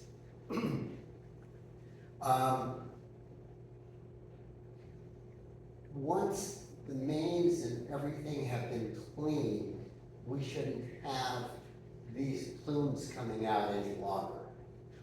Okay, so day to day, you're fine. I no longer drink OWSI water. The only thing I drink now is filtered. Okay, I just don't trust it. I don't know when a plume is coming out. Ice picking will mostly take care of that. So that's one aspect of it. And I think Bob hit on part of it. Jason, you've got to do something to improve the notification for flushing and for certainly ice picking. Okay, many residents here don't look at their emails. They don't have to finally say, again, they haven't opted in. Okay, we're a senior community. So maybe you work with the village council, come up with something, because I'm hearing we're going to be flushing again starting in November. Okay, because once they flush, your stuff residual, you can turn on the faucet and suddenly it's brown. Okay, so we need to be aware of it. I'm thankful for the flushing, but boy, we got to improve that notification so everybody knows it's going to happen. Imagine during ice picking when your water's off, hopefully, okay, we need to know exactly when. So we've got time to do it, but we need a much better notification system. Okay, one thing Diana didn't tell about in her part of it, and this is taken right from the water plan. So if we look at table 14.3, okay, proposed rate adjustment. So 2024, we didn't have one, but the proposed was 10.5. 2025 is proposed 6.2. That adds up to about 17 that she talks about. Of course, then when 26, we have a 7.9, 27, 11.5, 28, 17. See where this is going. Right from their work. So, a couple questions. We can't get grants, although there's truly billions of dollars out there. Maybe what we really need to do is convert OWSI into a nonprofit. Then we could get grants for both sewer and water. I'm not sure what PLA would do, but we would come out much better that way. But if we look at the increases, okay, and what Jason said, the 85-15, 85% your routine sort of maintenance, upgrading and things like that. Our HOA here has reserve funds. We put so much away, okay, to replace the tennis court, redo them, put on a new roof, a little bit every year. To the best of my knowledge, Olympic Water and Sewer has none. Those 50-year-old asbestos water mains that we have that are now 60 years old, really, okay, they should have been putting money away to replace those. They show for those replacements, beginning in 2029, 30, 31, or whatever, and things. But then they're approaching 65 years old. Their useful life, according to manufacturers, 50 years. That's also the depreciable life. Certainly they're lasting longer, or we wouldn't have water. But we're facing enormous expenses, okay? And where was the money that they should have been putting aside? They've been running this now for 22 years. They haven't put aside any money for these sorts of things. Who's gonna pay? We are. So, it sounded all rosy, Diana, about 17.6% increase or whatever it was. But I think we need a little bit more accountability for it. I want to say, praise again, I think the ice paving is a great idea. I don't mind the surcharge. Perhaps one thing we can do though, not everybody can afford, and $20 every other month doesn't sound like much, okay? Maybe there's some folks out there that are really going to have to stretch. Now add 17% on top of that. So a $60 water bill only, at $20 for the surcharge, and then come next year, we're going to add another 17% to it. Okay, some of our folks who we live next to are on fixed incomes. Can they afford a $30 or $40 increase for their water and stuff? So I think we have to take this pretty seriously as a community, okay? And see that when they put out the water plan, which was last year, it's a huge document. I don't know, 540 pages or something like that. But it's not the easiest to read. But when we look at their tables and what they're doing, okay, you really have to start questioning, because our rates are not just going to double. They'll probably triple if that plan took effect. So I think that's something we seriously should do. So my comment would be, let's go for the ice picking, let's get it done. Okay, I think it'll help everybody. You can't just put in a water treatment system. So call it $2,000 and that would be inexpensive. Okay, to put one in for your whole house. Okay, now start changing your filters out. My neighbor, who I think is still in the room, just had his done, and it was over $300 to change his filters, and they've been in 8 months. And they came out absolutely black. I mean, really ugly. So, $2,000, $300 every 6 or 8 months to do it. It keeps adding to your water bill. The ice picking hopefully will take care of some of that. We'll get a lot of that residual stuff out of the system. So let's go for that. But we as a community need to get involved about the increase of our water rates. And you can't stand on the sidelines. You need to get up and get active. Village council, North Bay, South Bay, really doesn't matter how. But this is how we will make sure we get things done. Thank you.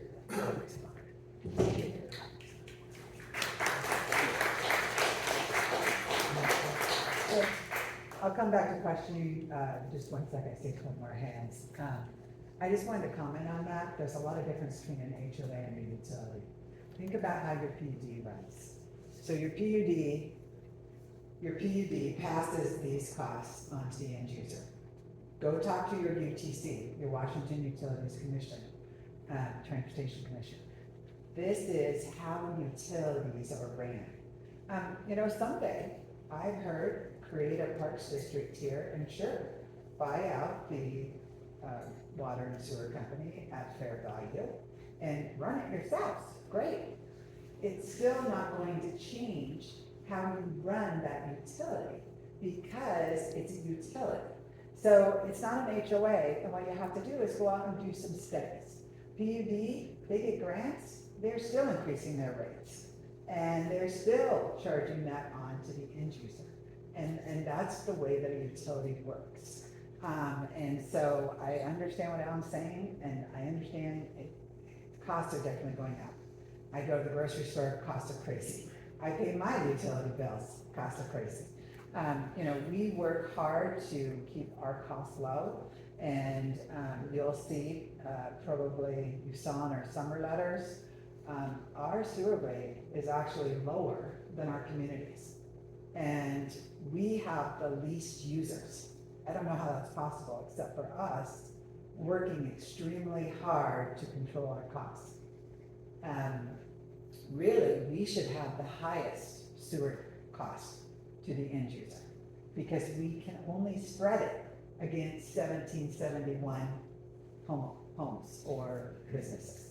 So there's, Paulswell right now has 13,000 they spread it to. I pay more in Paulsville than you pay here. And so, you know, I mean, you have to look at it, but you have to understand what a utility and how a utility charges. That's all I ask, because I understand what Alan's saying with HOAs, it makes perfect sense, but I was talking to my daughter this morning, and I said, yeah, we got a question about reserves. I said, I wish I had them, because I wouldn't have to figure out how to go get a loan or how to go get dollars to pay my 30% or, you know, on whatever project we're doing. But it wouldn't change the outcome. We would still ask for them 70% from the utility customers. It doesn't change that outcome. So we can talk about reserves, which would help me and help the company, but the outcome is the same. So you must understand how utility companies work. And I'm just saying, do some research, but we absolutely want to talk to you. Get on the utility committee and let's talk about how do we find solutions? How do we make this work? And not just, you know, us against them, or, you know, that we're not trying to do everything we can in our power. So we want to do these upgrades. It's just like the filtration project. We didn't do that for years. And we didn't do it because I knew $2 million was a lot of money.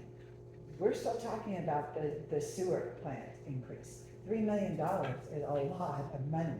So we're scouring, trying to find, could we get a grant? That may pay $700,000 of that $3 million. Great, that $700,000 could come off the table.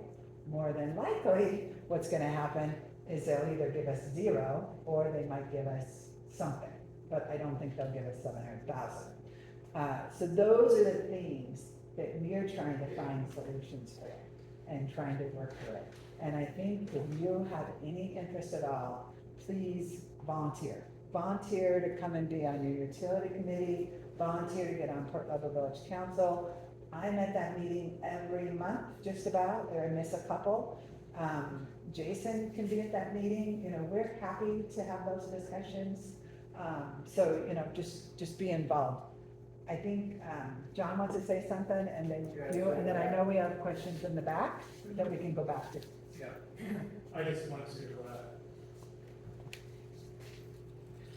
offer a perspective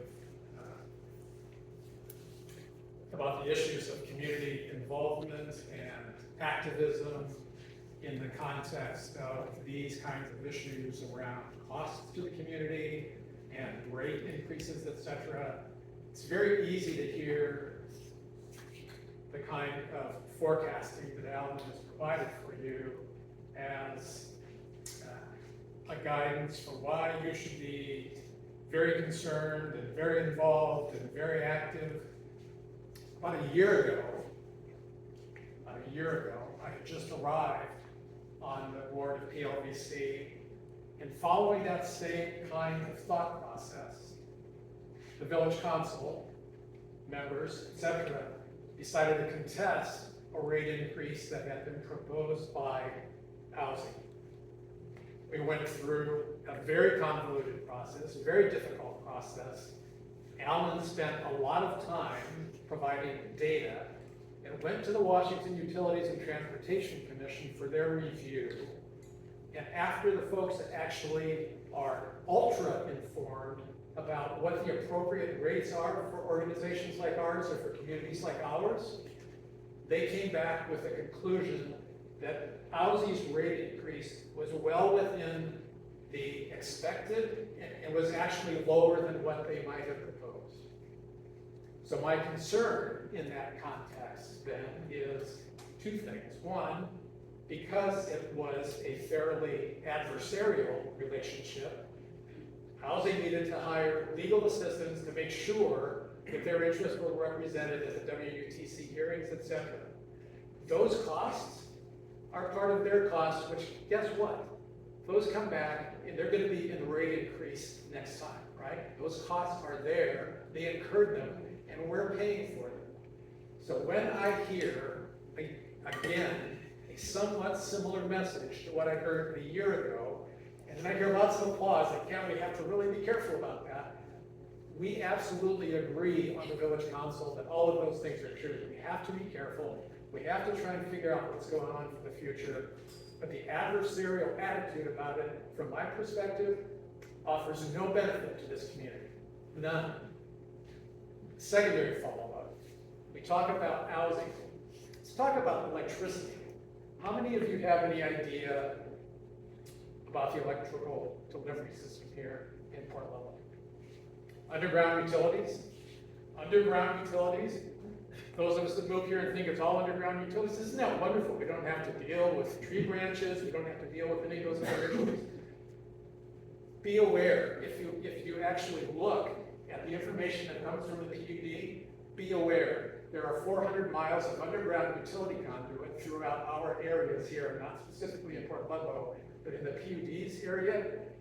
Guess how old that infrastructure is? And guess what happens when that infrastructure fails? You've got a conduit that's however many feet underground, that conduit breaks, and now you've got someplace out there, the electrical delivery system is broken, right? That happened to us personally in our village. We were without power. It's a beautiful sunny day. It was like, I think, July, blue sky, everything was wonderful. The power went out. We had no idea why. It turned out to be a failure in that underground system of a 50-year-old infrastructure. Ask them that when the PUD comes here, which they do, they come to these meetings every day, ask them what their reserves are to cover the replacement of 400 miles of underground utility. Do you think they have reserves to cover that?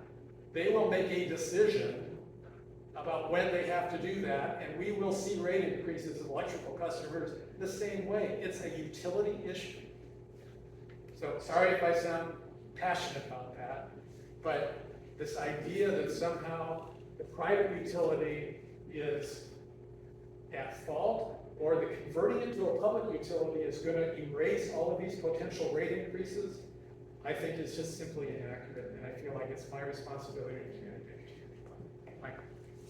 In the back, quick, had two that haven't had a chance. We'll come back to it, don't worry. Okay, I understand things cost money. I'm willing to pay the money if I know what it really costs.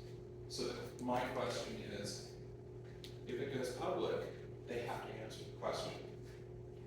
This is a private utility. The last time I spoke to Alan and he went over these costs, he was working with a black box. You were triangulating all over the place to figure out this, that, the other. How about opening your books? How many of you would like your private books to be open for inspection? Actually, the utility committee had 100% of water's information last year. Well, what about there is a 100%. sewer? Well, we Why can't that weren't in for a sewer increase, we were in for a water increase. Well, just open your books and that way we can look at it, we know what's going on, and then we can be assured that stuff isn't just, okay, not accusing, but that stuff is not being mismanaged or sent off to be used for other things. That way you wouldn't even have to pay for defending to keep your books closed if you just opened your books. And then we could really have an opinion based on stuff that is not black box. So. Gentleman in the back. Can we get another question? I didn't hear a question. You could understand numbers, but you don't necessarily understand the business unless you're working in the business and on the business. And it would take you, when we hire a person and then they put inside our business, we tell them it's a 2-year learning curve. So.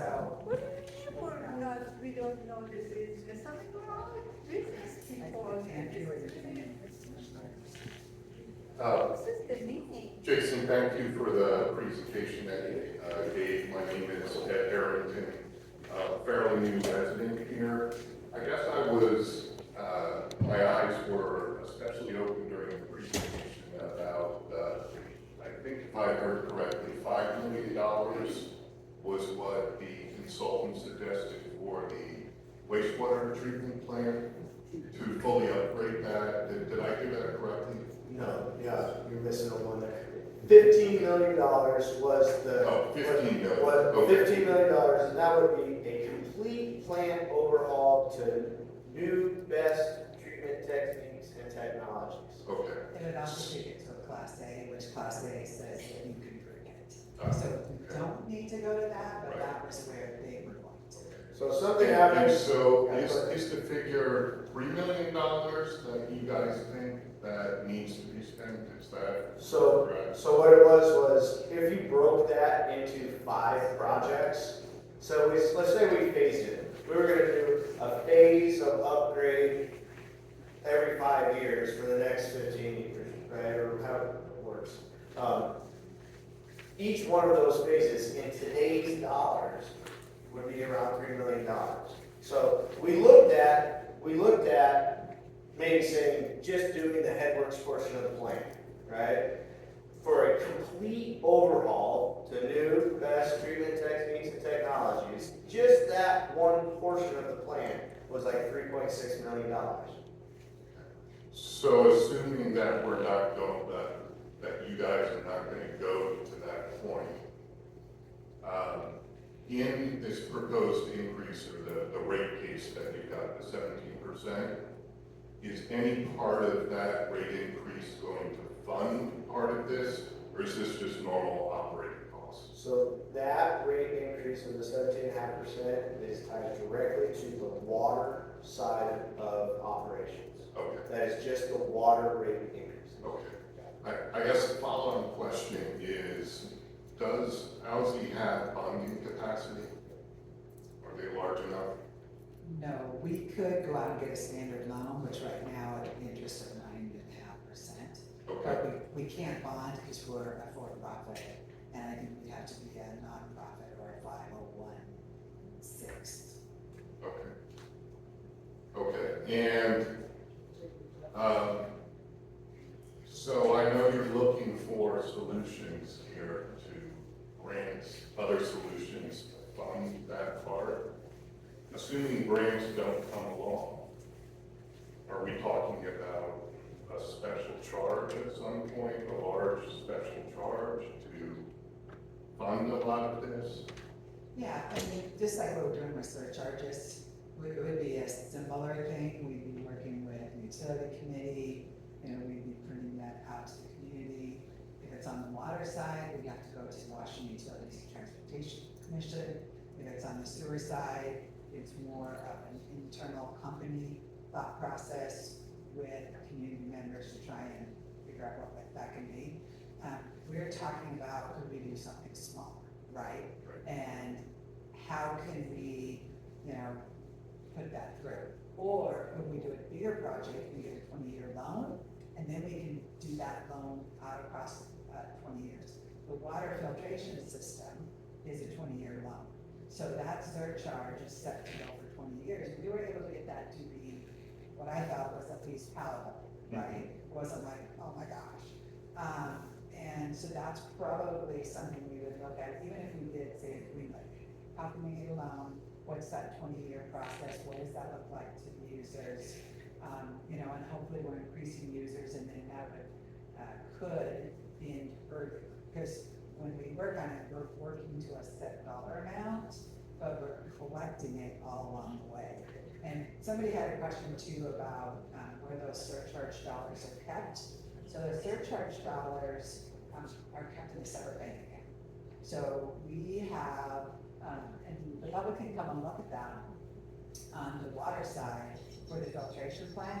We have those sitting in our office. We have the bank account, any of the payments out, the surcharge amounts that have gone in it. That's also filed with the UTC.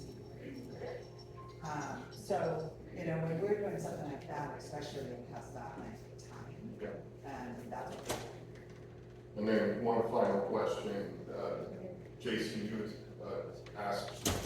talked about the potential, if we don't do these improvements, if OWSI doesn't do these improvements, there's a potential for catastrophic failure. Has anyone kind of explored that a little more as to probability that would ever happen? So I use that verbiage, and maybe it's not the most accurate way to describe it. have aged infrastructure, when you have any type of equipment, right, running 24 hours, there's always an opportunity or a place where something fails, whether it's a pump or a motor or if we can be ahead of the game with preventative maintenance, if we can be ahead of the game with replacing aged infrastructure, the odds can be decreased greatly for a failure of an equipment failure or a process failure. We have to remember our wastewater treatment plant is about 50 feet away from the beach, right? And so, you know, when things fail, right? That's why that industry standard 8515 on a brand new plant, 15% of the time you have failure that could be categorized as categorized. You have a failure 15% of the time that needs to be fixed now. What we're trying to do is trying to edge that back close to that industry standard where my guys can do regular preventative maintenance to alleviate that. The closer we can get that to that 15%, the better. That's harder and harder to do with aging equipment and infrastructure. Thank you. Hi, thank you for the presentation. I'd like to circle back to the lead pipe survey and just for some clarification. Did I understand correctly that survey is now complete? We have turned in our inventory in its totality to the Department of Health, and we turned it in about a month early. Okay, so the finding is that there are no lead pipes other than what may exist in the 1987 and earlier buildings? So it would be, the only place that we could not test was in your home, right? And so there is verbiage in there that says, hey, as an individual homeowner, if your home was built prior to 1987, you might want to look into your piping and your fixtures, maybe the solder if you have copper piping in your home. And there are some tests. We can use the third-party independent lab for water tests. There are some in-home tests that are kind of like paper, like the old pH papers, yeah. And that anyone that got a letter from us with the results of the inventory, it was in that letter. So if you didn't get a letter, chances are your home was not built before 1987. clarification on that. I'm a renter, but I have an account. I'm paying for the water. And I actually did get my water tested, and the lead level was elevated and unacceptable. And I don't recall getting a letter. You, as the renter, you would not. The property owner So I see a would. problem with that system. It's my water account. I'm paying utility bills. I sent you guys a copy of the report that showed the elevated lead levels, and I just got a form letter back saying we're doing a survey of the lead pipe. So we do Did I letting. receive Sorry. any information on the status of this report? I didn't receive a letter that the report had been completed. I'm just kind of at a loss as to how I would know what's going on if I have an account and I'm not getting information. Right, so we do lead and copper testing according to our water quality monitoring schedule, and we do that throughout our tier 1 residences. And when we do one at your home, you get the results directly at that. As the end user, you're gonna have to work with your landlord, if you're a renter, you're gonna have to work with your landlord on what the resolution for replacing the piping in that rental is. Right, but was this letter saying that the report, the survey had been completed, that was sent in paper mail to owners? I'm just wondering why I didn't get it. Because you are not the property owner, you did not get a letter. That's why. Paper mail? Yes, we have mailing addresses on file for all of the owners. Okay, thank you. There was some communication that went out. I'd have to go back and look. I think that the OWSI sent out a notification that there was no lead found. I think it's on our website, and in general, no lead found. I'm not sure It's a great question, and what should we do with renters going forward, and we'll make a note of that. But if you'd like to give us a call, we'd be happy to specifically say what was done at that address. We didn't put all of the individual houses and names and people on our website, because we felt that that was kind of, maybe a little too public. So we didn't do that, but I hadn't thought about rentals, so I appreciate that question, and let's connect. Jason's card is here, we can find out about that, and then you should probably think about how we handle it. And I can affirm to what you stated, was that because there was no lead or pigtails found during our inventory process across the board, there was a letter put on the website stating as much for everyone. I just want to say, I had a water test done at my house, and the lead was slightly elevated. The reading is 0.0004, which is still within an acceptable range of 0.015. My house was built in 1994. So I just wanted to give that input, that I did have mine tested and slightly elevated, but didn't seem to be something to be concerned about. No, it's like, I think it is, comes out like 4 parts per billion, right, is what that is. And fixtures, right, fixtures themselves, so you might have fixtures, even though the plumbing in your home might not be outside of that, you know, the home was built with materials past 1987, the materials were the fixtures themselves still, for a long time, the materials of the fixtures, so your faucets, can still hold up. Yeah. Still on lead testing, we all test the condos, our buildings are built in 60 already. So those were on the list, and the way that the lead line inventory worked, right if I'm wrong here, is that infrastructure was looked at up to, and then on both sides of the meter, so the service line coming up to the meter that feeds them, and then 2 feet, 3 feet past the meter, was checked to see what the service line going to the meter was. And that was the extent of the inventory, right? So beyond in the condos themselves, we did not test. That'd be just like the individual homes.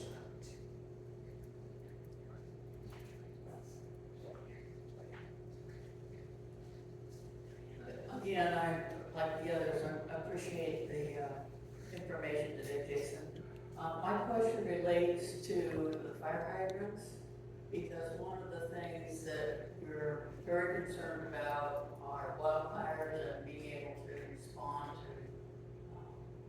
to, fire suppression that, heaven forbid, ever gets into our area. Can you give us some better idea about where the fire hydrants are that need to be replaced? Maybe something about why, I suppose it's mostly age and internal guts and that kind of thing. But if there were a way of showing where those fire hydrants are and what the planned replacement is, that would be really helpful. So we have a master list that numbers all of our hydrants, and for the most part, that list is pretty comprehensive, as in this make and model was put in this year. And my plan is to replace the oldest ones first. So we do have a handful that were installed in the 60s, and we're just going to go from there. The cost of replacing one hydrant, right, can be between $5,000 and $10,000 for one hydrant. Okay, the cost of the hydrant plus all of the other components that go with it, new valve, the extension, the elbows, the riser, they're not cheap. And that's with OWSI using our labor force to do that, right? And so my plan is to do 4 a year, 1 a quarter, every year until we can get them swapped out. We do have a lot. It is the utility's responsibility to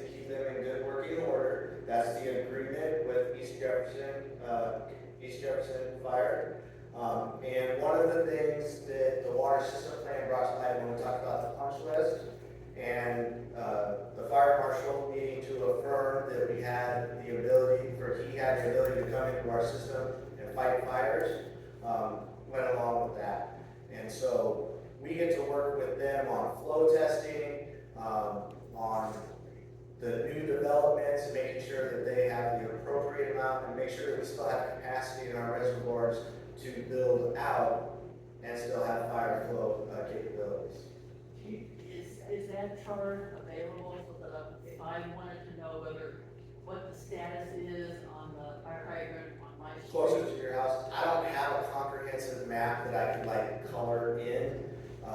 If you get with me, we can try to look up your individual hydrant. How's that? Okay.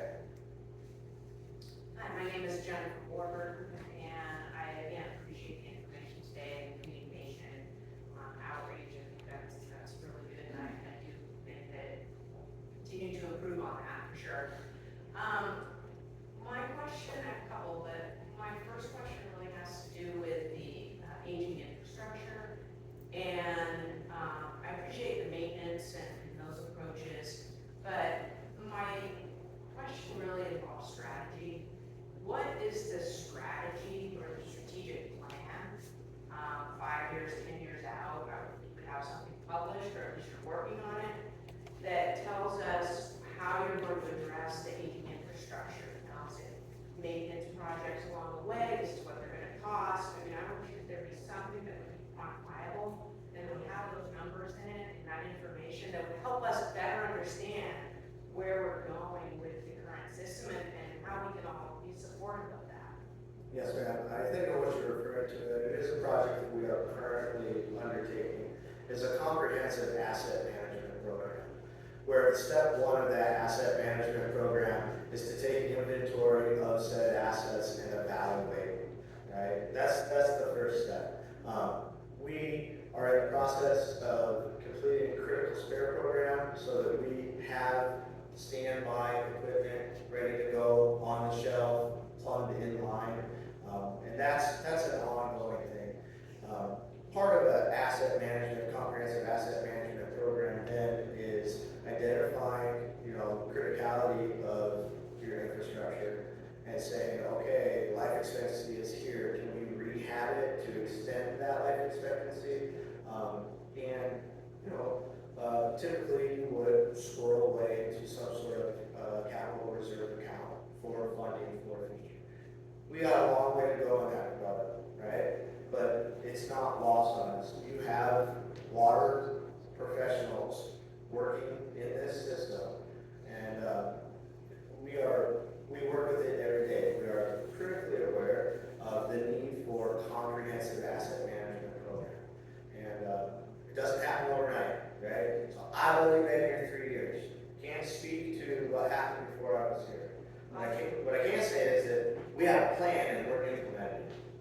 Water system plan does have capitals out for The next 5 years, 10 years. 10 years? Yeah. It's 10 years. 10-year plan. So, What water is system that plan. plan? Can we see it and read it? Yes, the first draft of the water system plan is currently available on the website, and it can be viewed there.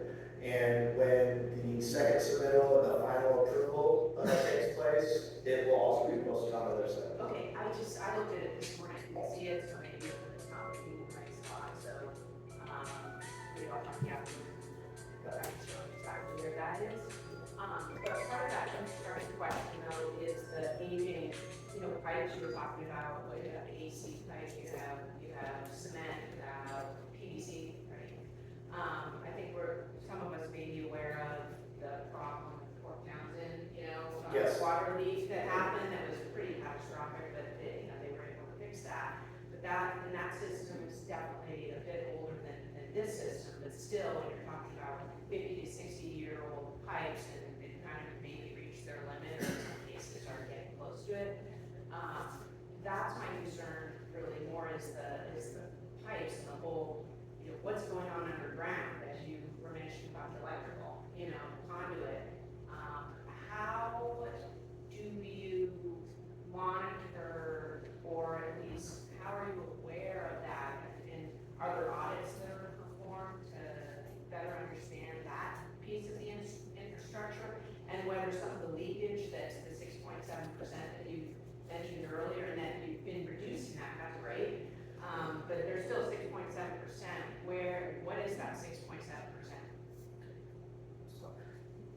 for pointing out the fact that this is not, something that is unique to Port Ludlow, right?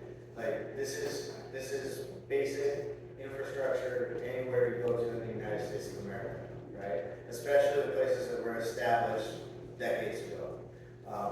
And you're right, there was just something that Port Townsend dealt with, from something that was almost 100 years old, okay? I will reaffirm to you that the first step in our asset management program is to take comprehensive inventory and address, identify criticality, right? The second part of your question, can you say that again?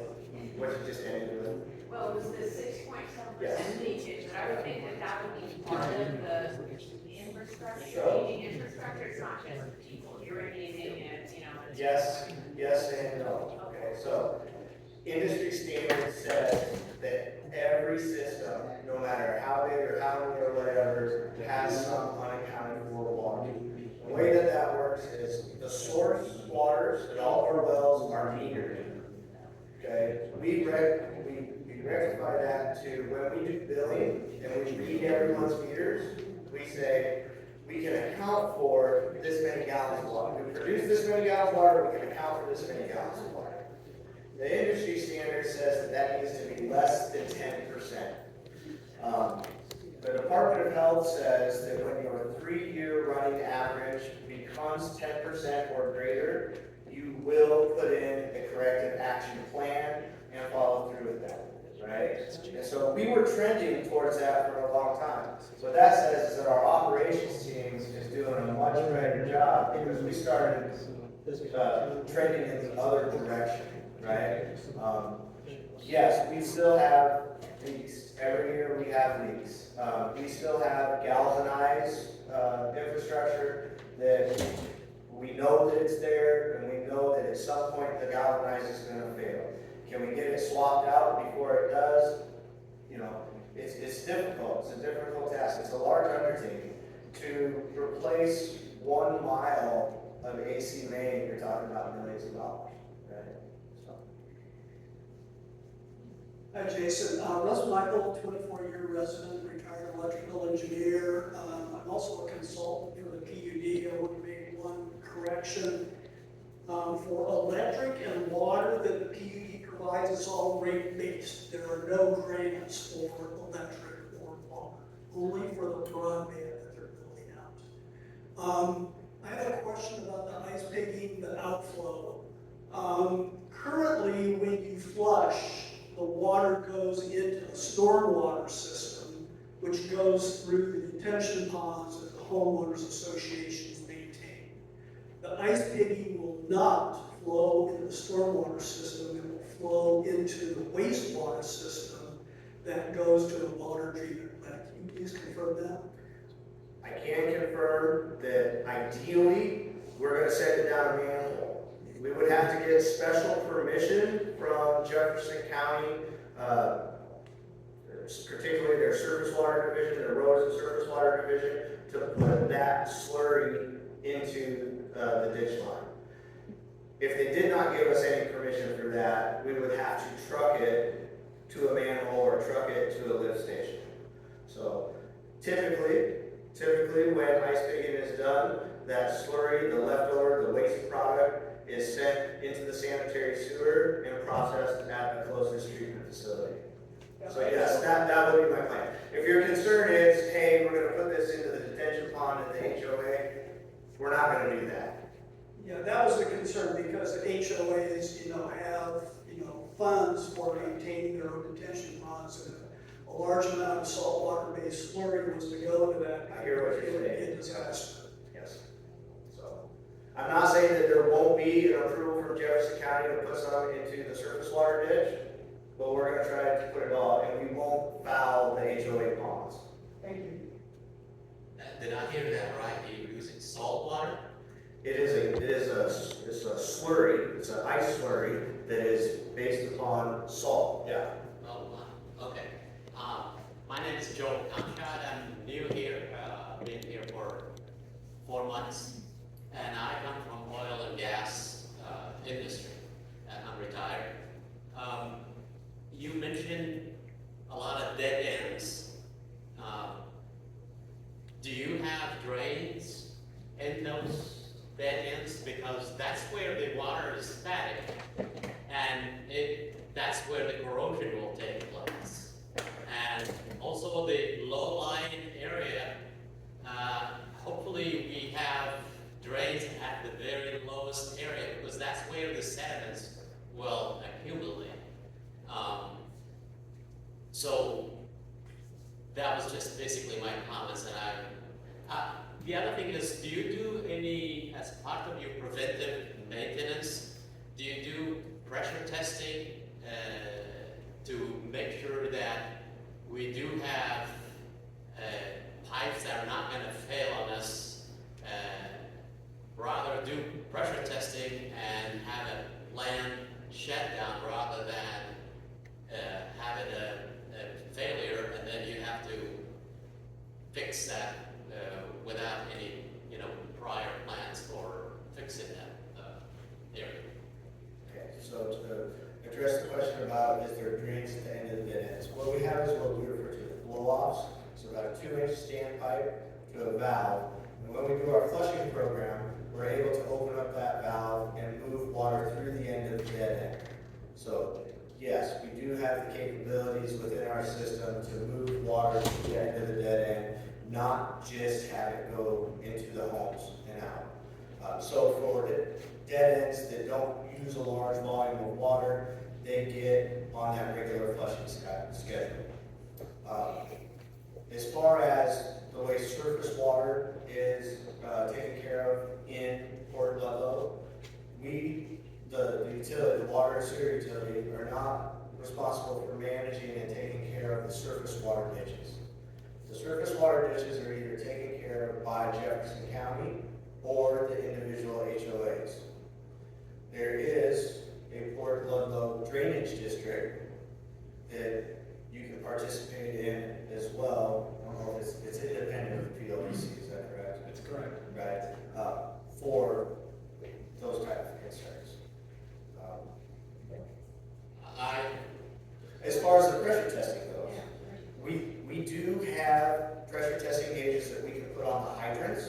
So if I was to suspect a leak, I can confirm a leak by going and isolating a section of water main and putting my pressure gauge on the hydrant and seeing and looking for pressure drop. So I do have capabilities in that regard. I don't know if that's the full comprehensive type of testing that you're referring to. But when we have suspected leaks, we definitely have the ability to investigate further. Again, if we're at 6.7% unaccounted for water, we're doing pretty good. We don't have any major leaks.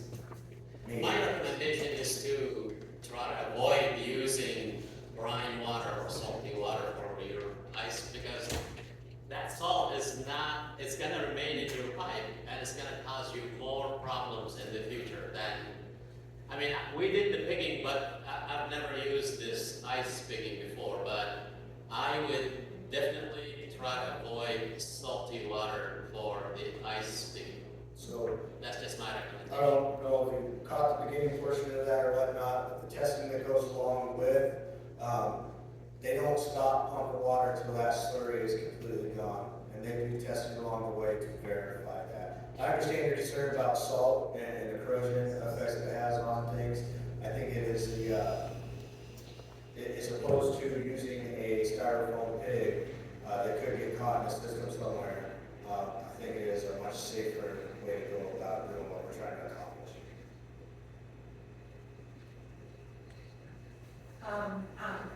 Before I moved here, I used to work for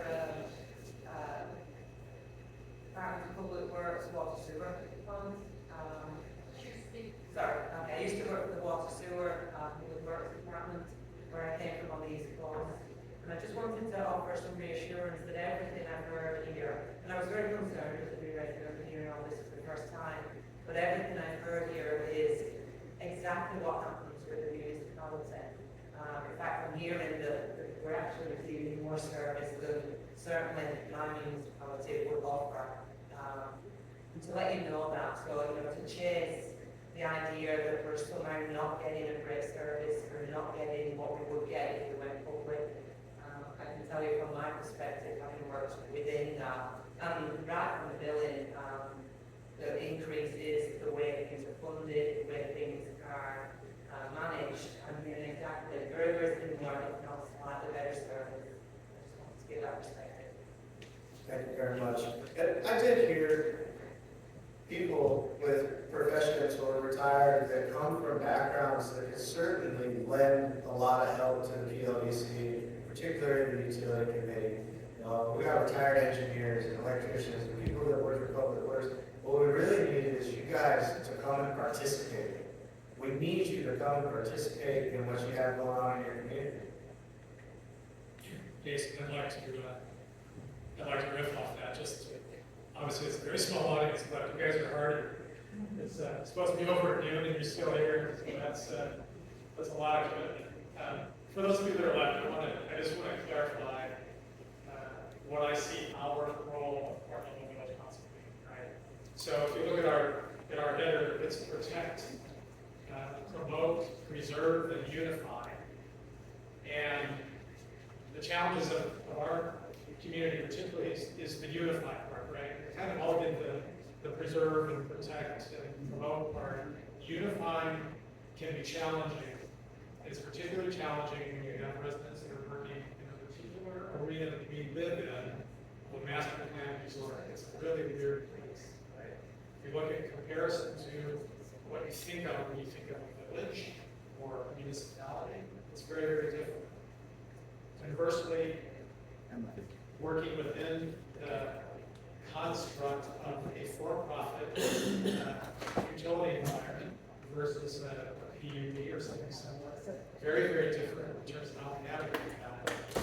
What I see the role of the village council in is A, what I said at the very beginning, is to represent the interests of all residents.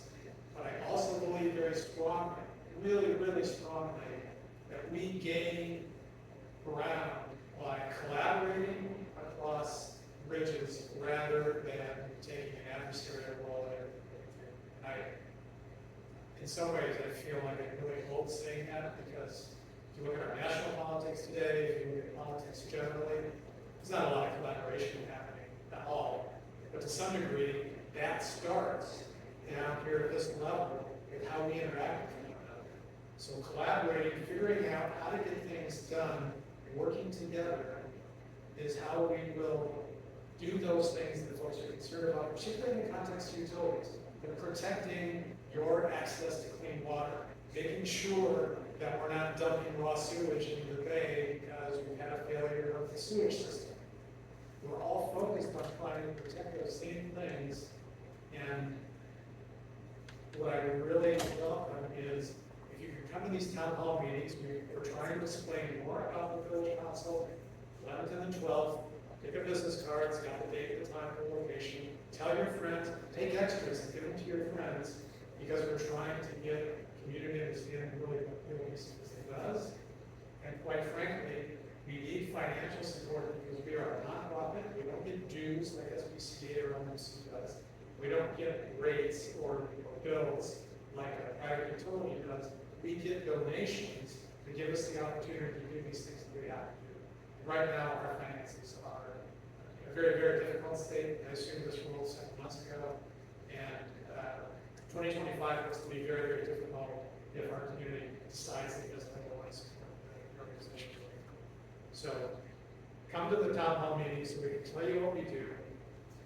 As hopefully you're hearing from me, I'm really passionate about it. I believe in what this organization can do for the community, and I'd like to share that with all of you more directly. So thank you, Jason, for allowing me to be here. I don't know that it's unusual, but I'm grateful for OWSI giving us the opportunity to share in this. It's not us and them. It's a shared goal of improving all of the outcomes. And I appreciate Diana giving me the opportunity to share. And Jason, thank you very much.